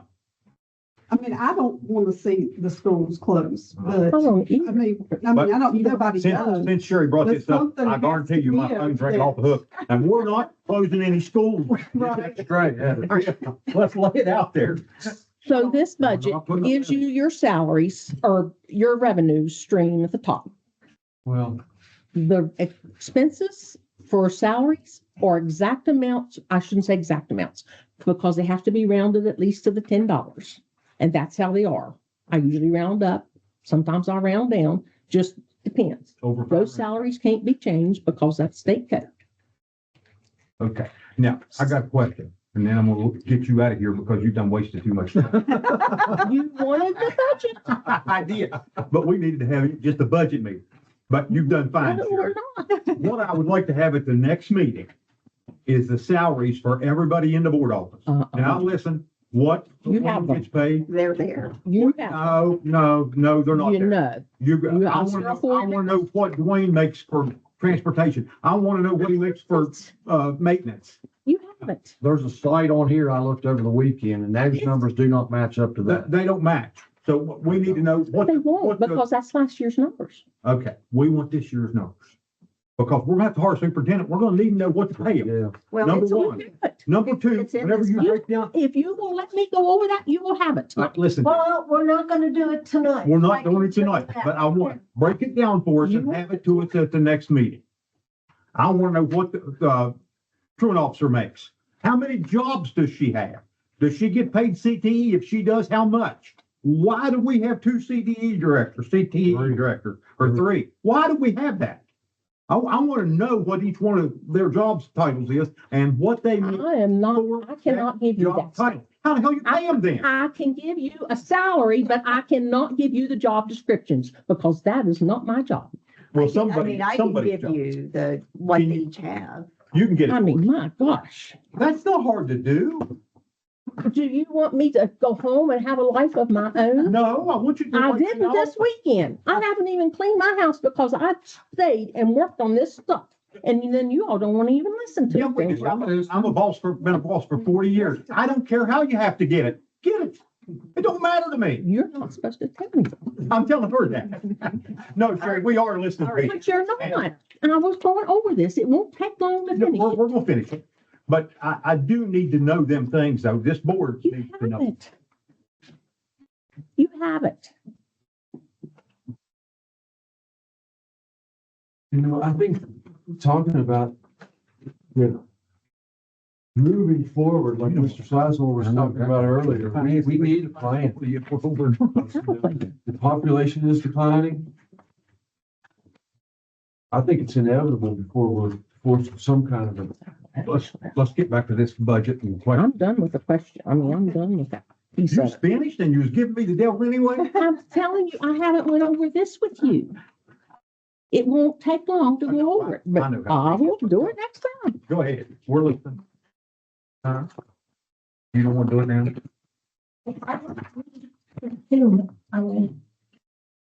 Okay.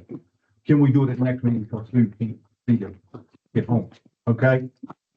If you would. If I'm here, I can't guarantee that I will be here. Because I also have a spouse. That may have to be out. So You ready to move along? Okay, item number 6 is approval. Thank you, Sherry, by the way. Approval of the following consent financial requirements. Payment of vendor listing for $112,511.47. Payment of local government purchasing card, $143,584.46. C is February 18, 2025 payroll, employee payroll, $296,927.64. March 5th, 2025 employee payroll, $281,623.16. Extra duty pay for the month of February 25th, $12,497.16. False reconciliation for the month of January 2025. Grant awards, written notice to retire, annual payment of WVU extension services, and ACH payment for performance contracts and budget adjustments. Do I have a motion? I might have to excuse myself from this one. Oh, okay. I'll second. Okay. Mrs. Hollingsworth made it and Mr. McNabb seconded it. Any questions? There, the WVU extension, is asking for an increase of, It's in there. It's in your MOU. yeah, so that was, That's not part of this. that's not part of the discussion right now. Yes. Yes, yeah, well, it's $2,500, and I would recommend to the board to increase that, to include that 2,500. We'll make it go from 5,000 to 7,500. And I think that That's what the the, request is. The Yeah. 7,500. yeah, Did you got that in here, Sharon? Yes, it I is. know, but do we want to? It's H. You're living on it or doing it right now. I would like you to, I would ask the board to approve that because I mean, the extension service is a wonderful service for our school system. Sherry, what's your opinion of this? I told her we would. She actually went for the 2,500. She asked me to do the whole 5, but then she went to the 2,500 to county commission to cover the rest part of it. Okay. So I did tell her we would cover it. He said he would come and explain it to us. It does All come out of step 7 funds. Okay, all those in favor, signify by saying aye. Aye. And let it be shown that Morgan, what's the right word to use? Recused himself from this. Motion carries. Recused, yes. Number 7, approval schedule proposed levy rates is listed below for the fiscal year ending in June 30, 2026. Class 1, 1940, Class 2, 3880, Class 3, 7760, and Class 4, 7760. Do I have a motion? Mrs. Hollingsworth made the motion, Mr. McComb seconded it, and there's nothing we can do about this but approve it. All those in favor, signify by saying aye. Motion carries. Number 8 is approval for Sherry Ratcliffe, the treasurer for Pocahontas County Schools bonded requirement by the state of West Virginia as per code 18-9-6, effective for the 25-26 fiscal year. Do I have a motion? Mrs. Holmesworth made a motion. I have a second. Second. Mr. McCombs second. Can we do that? What did you all decide? We have to do it according to state code, right? Well, we got approval for this, but the problem that I had, Sherry, and I talked to Mrs. Bostic about this, is I don't know whether you can have two professionals, jobs at one time. I know, but if we approved you for secretary only for. That's a substitute And only, I put, and it's a service. I put the exact question, I wrote it to Mr. Brown at the State Department and told him exactly what it was. And he said, no, you cannot do it. You cannot hold. Rescind the other because you want a budget, then you have to. Well, I asked them, and I called, Rescind this. one. no, Not this one, the other. but I called, Substitutes. I called Mrs. Bostic right after that scratch.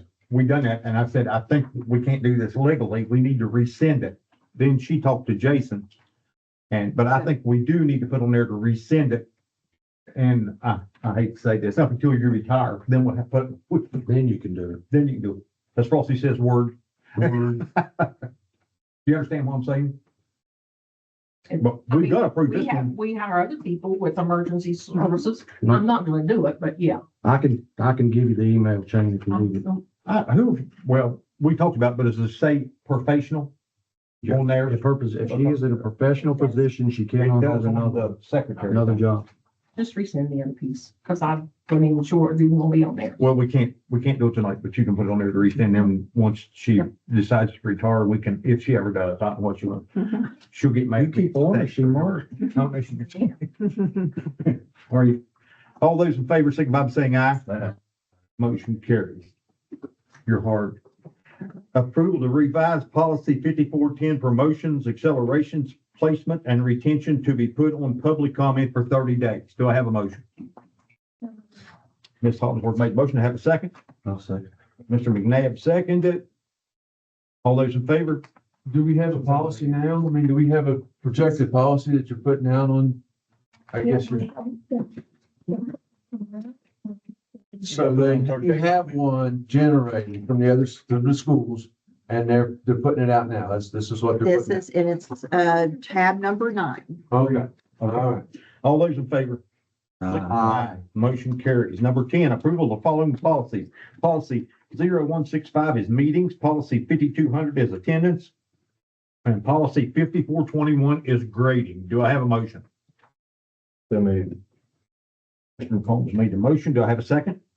I'll say. Can we discuss each one of those separately? You can. Yes, please. If you look at your tab 10, is actually the public comments that we received policy. If you look at policy 0165, which is the meetings, there are a lot of concerns from the community about that policy. Just the budget part of it and also the amount of time. Or meetings. Yeah, it's the meetings, to have 2 meetings per month, We did for 50 years. On the but we haven't. first and third Tuesdays, we did for 25 years. I read these comments because you sent them to me and I think you sent them to Ms. Hollingsworth. I wonder how much of these come from the staff. Because whenever I look at this, some of these come from staff. What will it cost us? I'm not really worried about getting paid for it. I just want to know what happened. What will it cost us to have That's what it all. 2 meetings a month? What's going to be our jump in revenue, jump in expense?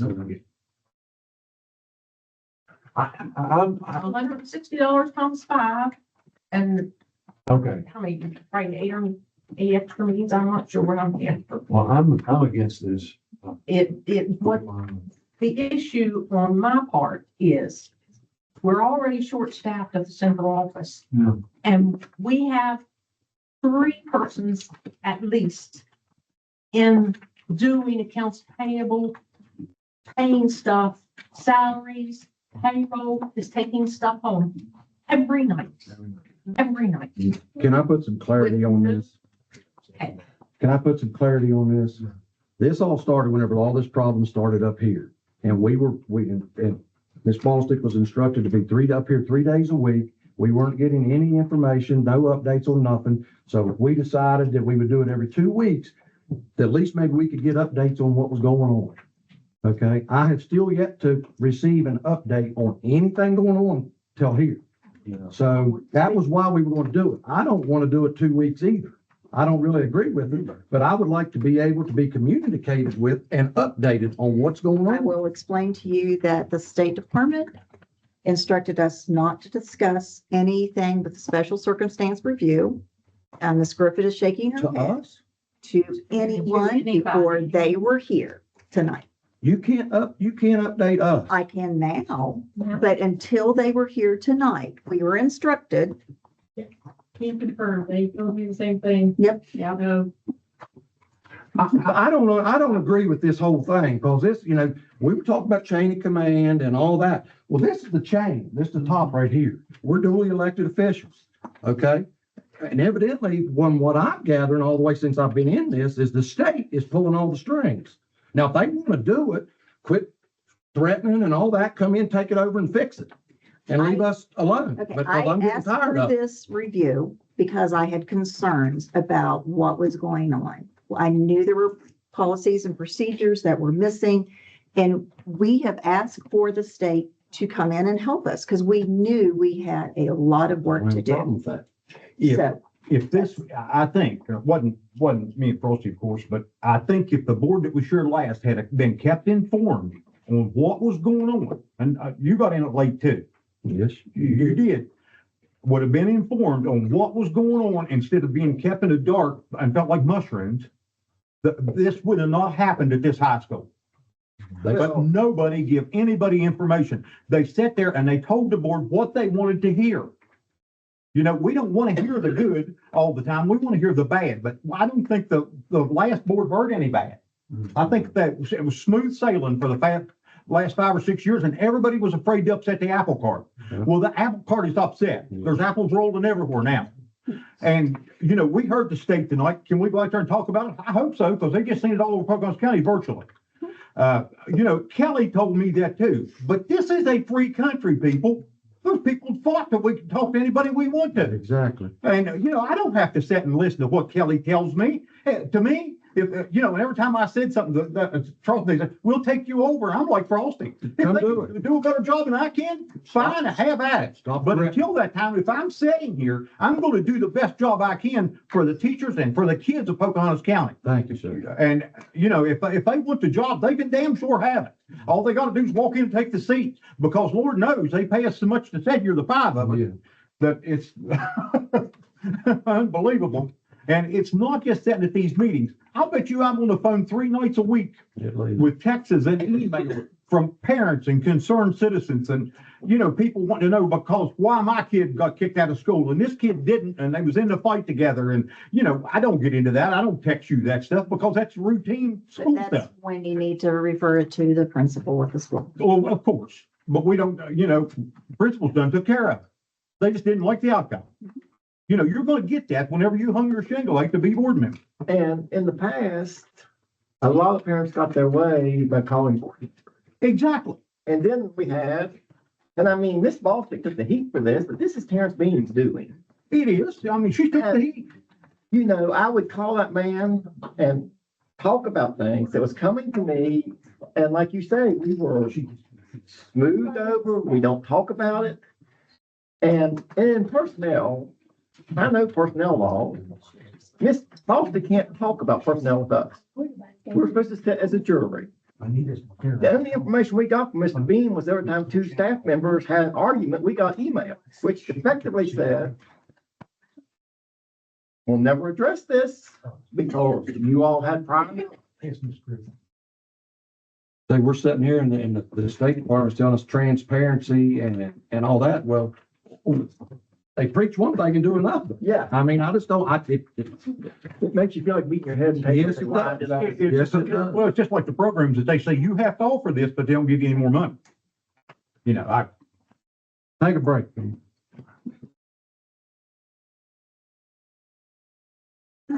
If you want to talk about, the next policy is 5,200 attendance. Most of the responses or the concerns were about educational leave. That again is out of our hands. That is a state law Okay, so, issued by your state legislators. right, okay, so I read that. I got a question for you about that. They,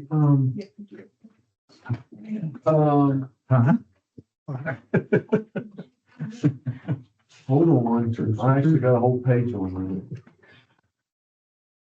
that. First of all, I think that the attendance policy we have out should be tabled.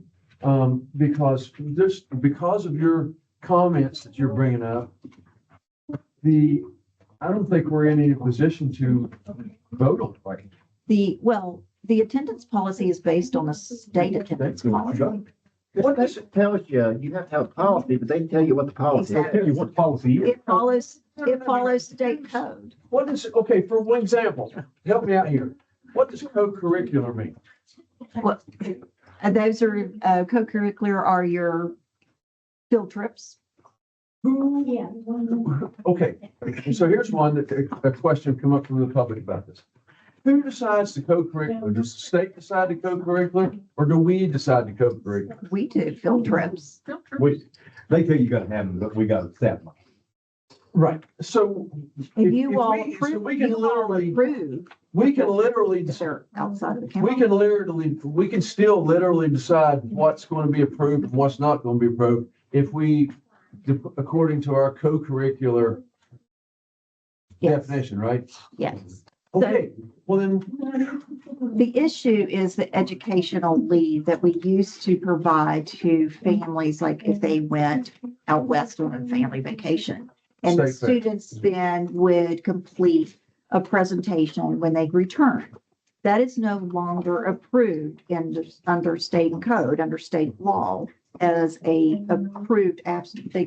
They'll just be counted absent. They won't be counted as an approved absence, as educational leave. It'll just be, they were not in school that day. well, it just seems like such a gray area, the whole co-curricular thing. What are other schools, what are they allowing? This is state code. So all 55 counties, Everybody's doing the same thing. yes. That's why we want that letter wrote. Remember when we were in Marlington and the kids were gonna write a letter about the attendance policy and we put that. So we're all doing the same thing. No other counties doing anything different. State of West Virginia. There is there's amendment in the Mhm. legislature For about 4-H. allowing 4-H to be one of the items Okay. exempt. To be exempt from that. All right. And then, Would that cover them when the kids go to the state fair to show them? I'm assuming, yeah, If they're for each. right. So then the other policy is 5421, which is grading. Not even close. And I want to say that, due to the comments, we're actually going to include the honors classes as a weighted classes. And we've talked to Ms. Campbell here as well as Ms. Shiplet, and we've talked to other counties. And a lot of them require a capital an honors class in order to be included as a weighted class. So we will be adding honors to that policy for a weighted course. So they are weighted then. Yes, I mean, in the policy that, there was dual credit AP, and we did not select honors, but we are going to put honors in there because of the comments. And we've worked out, we've discussed it with, Ms. Griffith as well. We just said at our leader class. We gotta vote on it. I think you're on a little waiver. So we'll be adding that. You wanna table this or what do you wanna do? Yes, sir. I think that the grading or the attendance policies should be pulled out, which that's my opinion. All right, but you ready? All those in favor, signify by saying aye. Aye. Opposed? I'm opposed. Okay. Let the record show that Mr. Gibson voted against, but motion carries 4-1. Approval of elective credit waiver for a senior student at Pocahontas County High School. Do I have a motion? Mr. McCombs made the motion. Do I have a second? Second. Mr. McNabb seconded. Tell me about this a little bit. How do we, what's an elective credit for a student at the high school? So in policy 2510, Talk louder. in policy 2510, it lines out all the requirements you need to graduate at the state level. The state requires 22 credits for those. It's all your math, science, health and PE, Yep. social studies, whatever, plus 4 personalized credits. As a county, we said we want to have 24. So sometimes students get into a bind where they have found some things or transferred in and out of places, so they don't have 24 credits, but they do have 22. And so when we talk about those elective credits, we mean the 2 elective requirements that the county has that the state does not. Right. Why in the world do we require 24 if the Well, state we requires? Don't anymore. We don't anymore because you all just approved the grading policy. All those in favor? For all. Thank God. All those in favor, say So this is for one, this is for somebody. This is a student that needs this. Yes, you're caught in the mold. yes. Okay, all those in favor, signify by saying aye. Motion carries. I remember when we upped it to 20. Approval for Stephanie Poppy and Wanda Hambini, Rabina to take approximately 15 students to Washington DC to visit the Holocaust Museum and the African American Museum on March 23rd through the 25th of 25. The transportation provided by a donated tour bus. Do I have a motion? Mr. McCombs made the motion. Do I have a second? Mr. McNabb seconded. All those in favor, signify by saying aye. Motion carries. Approval for Eleanor Bell and Polly Chestnut to take 17 eighth graders on a trip to Potomac Highlands Recreation Center in Franklin, West Virginia on May the 27th, 2025. Transportation provided by a bus. Do I have a motion? Mr. McCombs made the motion. Do I have a second? Okay. Ms. Hollingsworth seconded. All those in favor, signify by saying aye. Approval of a mutual agreement between the Pocahontas County Board of Education and Teresa Mullins Lambert concerning changes of instructional day and compensation. Do I have a motion? Mr. McCombs made the motion. Do I have a second? Ms. Hollingsworth seconded. Has everybody looked that over and can understand what's going on there? Do you have any Is questions? Ms. Mullen happy? Yes. Okay. All those in favor, signify by saying aye. Aye. Motion carries. Approval of MOU between the Pocahontas County Board of Education and the Regional Math Field Day. Do I have a motion? Mr. Holmes made the motion. Have a second? Ms. Hollingsworth seconded. All those in favor? Aye. Motion carries. Approval of facility use agreement between the Pocahontas County Board of Education and the American National Red Cross to use Martington Middle School as a disaster shelter for victims of disaster. Do I have a motion? Mr. McCombs made the motion. Have a second? Second. Ms. Hollingsworth seconded. All those in favor? This is something this is already enforced. That's why we put the generator for years ago. Yeah. So we do Okay, that. so let's just redo it. Just Yep. not Red Cross to come in. Okay, I'm good with it. All right. All those in favor? Aye. Motion carries. Keep moving through them. Now moving through now on a roll. Mr. Brown, before you get to 20, we cannot adjourn. We have to reconvene on April the 15th. Absolutely, yes, because that's going to be at 8 o'clock in the morning. Yes.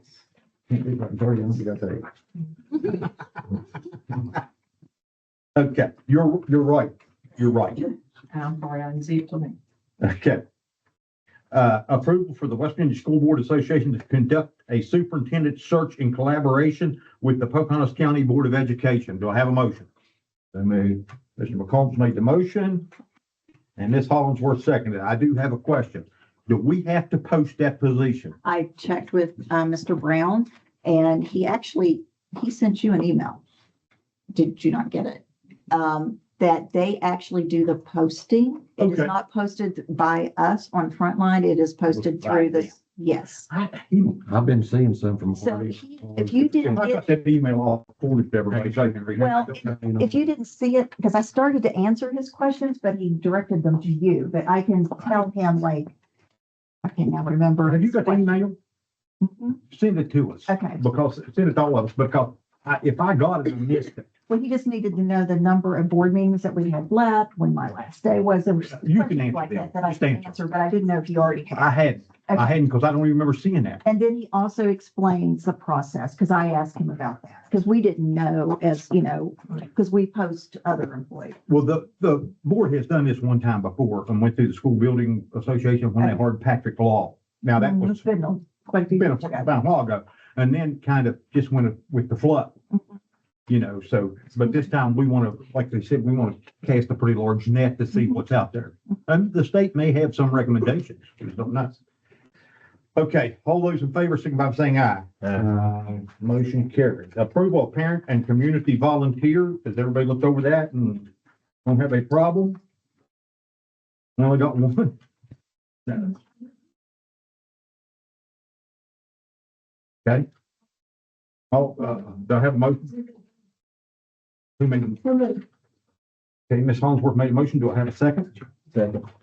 Mr. Holmes seconded. All those in favor, signify by saying aye. Aye. You say aye. Yeah. Okay. Not the one I started daydreaming. You sleep. Night sleeping. That's why I sat here beside him and punches me in the ribs, keeps me awake. Approval of service and personnel. Do I have a motion? So maybe. Holmes made a motion. Have a second? I'm sorry. Anyway, Okay, Green Bank Elementary Middle School unpaid medical leave for Holly Chestnut, effective March 10th, 2025, for a period up to 12 weeks through June 2nd, 2025. Retirement of Greg Morgan as music teacher for Hillsborough Elementary and Marlington Elementary due to retirement effective June 30th, 2025. Retirement of Pamela Bennett as evening custodian 3 at the high school due to retirement effective June 30th, 2025. Volunteer of Paul Hill as volunteer assistant baseball coach effective for the 24-25 athletic season. Volunteer as Waylon Lockenball as volunteer assistant track coach effective for 24-25 athletic season. Mentor Jeanette Wagner as mentor for Melinda Ruth, Pocahontas County High School, starting March 2025 through December 2025. So it's the remainder of this school year and into the first semester of the next school year. Employment of Christine Campbell as principal of Pocahontas County High School effective March 12th, 2025. She is currently as acting principal. Retirement of Scott Kelly as school bus operator for Pocahontas County Schools effective June 30th, 2025. Employment as the following as substitute teachers for Pocahontas County Schools, Aaron Baldwin and Tristan Taylor. And employment of the following as a substitute special education classroom bus aide for Pocahontas County Schools for the 24-25 school year, Jason Castle. I would like to remove that until we get further information. I'll second that. Okay, let's do it this way. Let's pull him out. Are there any more we want to pull out? I'd like to pull Christine Campbell. Okay. Are you going to vote on those separately? Yes. Okay. Will we go vote on Castle or we just? Well, okay. What we're doing here to explain to everybody, we're going to pull out Christine Campbell and Jason Castle. We're going to vote on everybody else except them, and then we'll vote on them individually later. So we're voting on everybody except them two. All those in favor signify by saying aye. Motion carries. Now, let's vote on Jason Castle. Do you want to table that until the next meeting and pull him off till we find out, or you want to put him up for a vote? Let's vote on him. Okay. Voting on Jason Castle. All those in favor signify by saying aye. Opposed? Aye. Motion don't pass. Motion turned down. All right, now Christine Campbell. We're voting on as principal at Pocahontas County High School effective for March 12th. All those in favor signify by saying aye. Aye. All those opposed? Aye. Vote fails 3-2.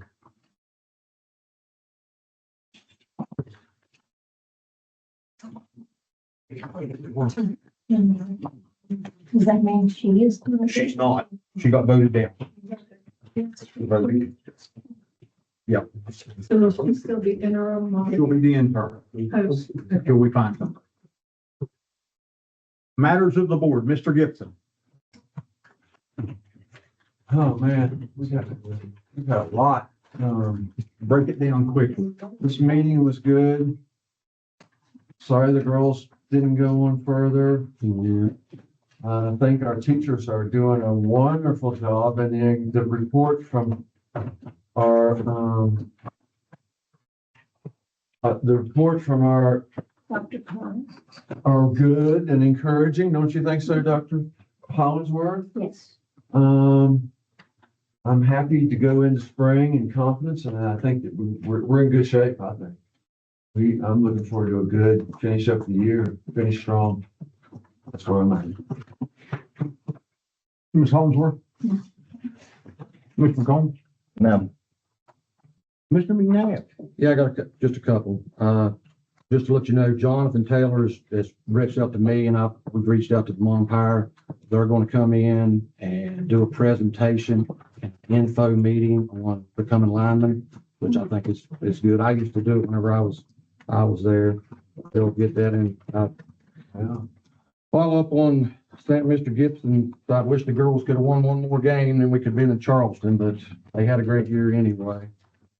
I got two other things. With I think the board needs to be aware of the Marlington Elementary School loading and unloading.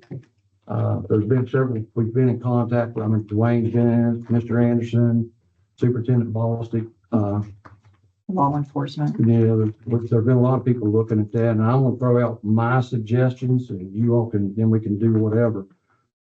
We've been wondering what to do with the old board site down there. And I've talked to Mr. Anderson. I've met him down there one day. I sat down there and watched it, and there's a lot of things I don't like about it. One thing is we're blocking a highway, the state department of highways. It's not us, it's the parents. And evidently the parent, there's been letters out. They're not listening. Okay. Imagine that. But then we're teaching our kids, they'll go pick up the kids or drop them off, and they'll run across the street going down towards the old board office. They don't use the crosswalk. They'll go diagonal from the libraries right across the four-way intersection. I mean, and with their parents in their hands, so we're not leading a good example.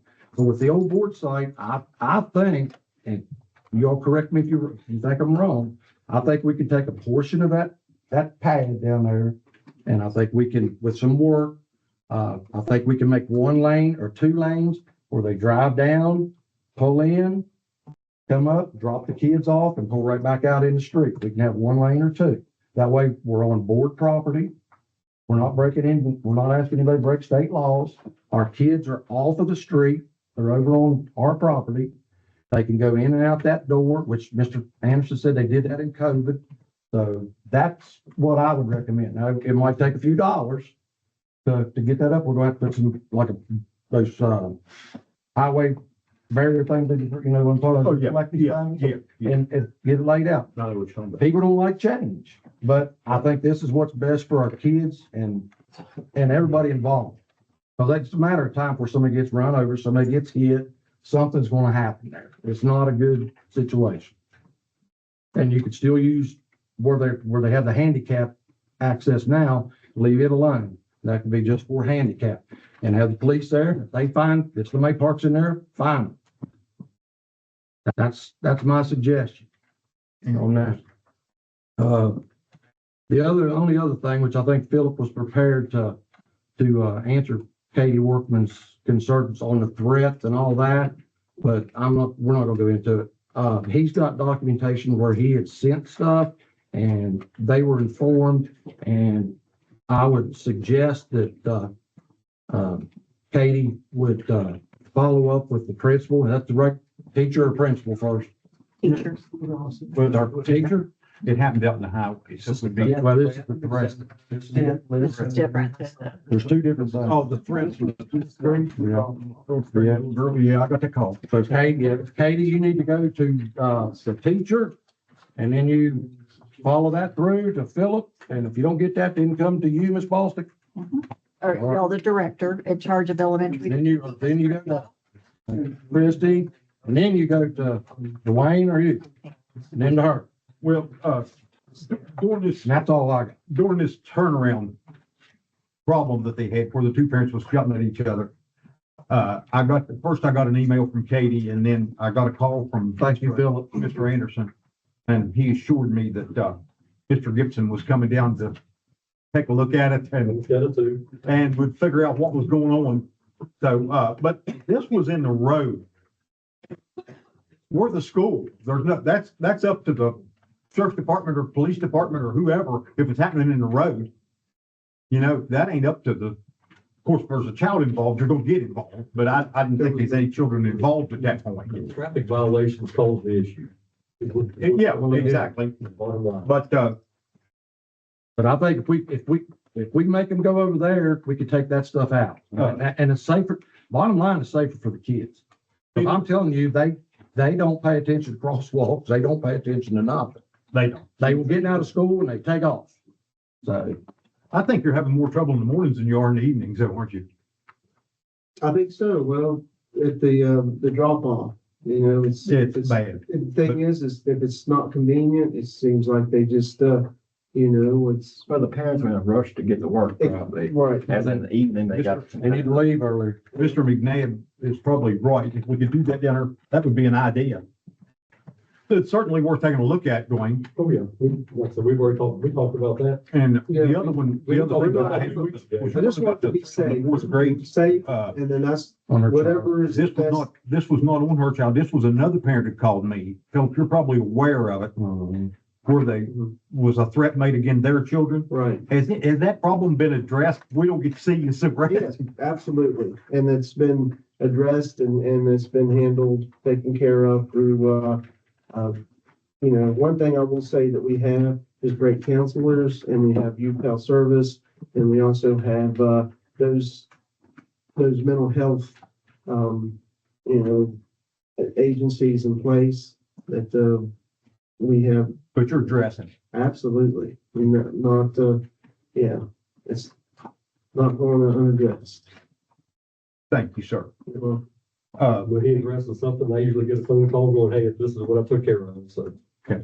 It's all I got. I don't have anything. That's it. Too. You got the same concern I did. They called me.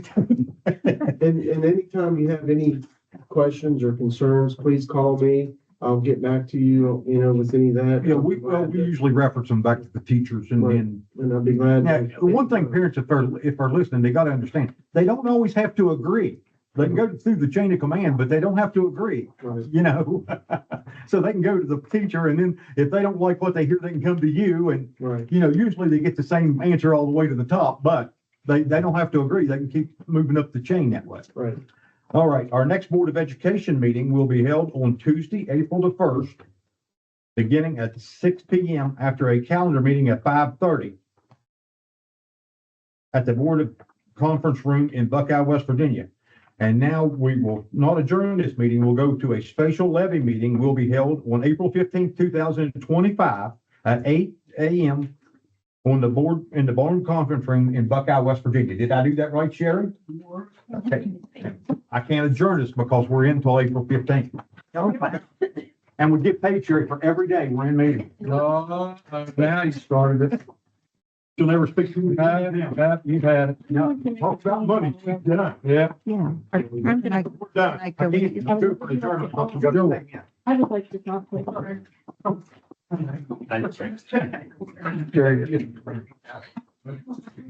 What do you need? She gonna carry it. This needs. I'm afraid I'll drop it and it'll be everywhere. This needs took to Julie. Thank you. Yes.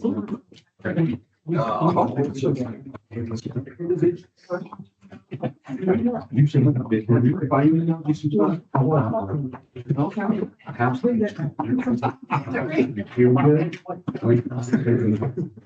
But this now,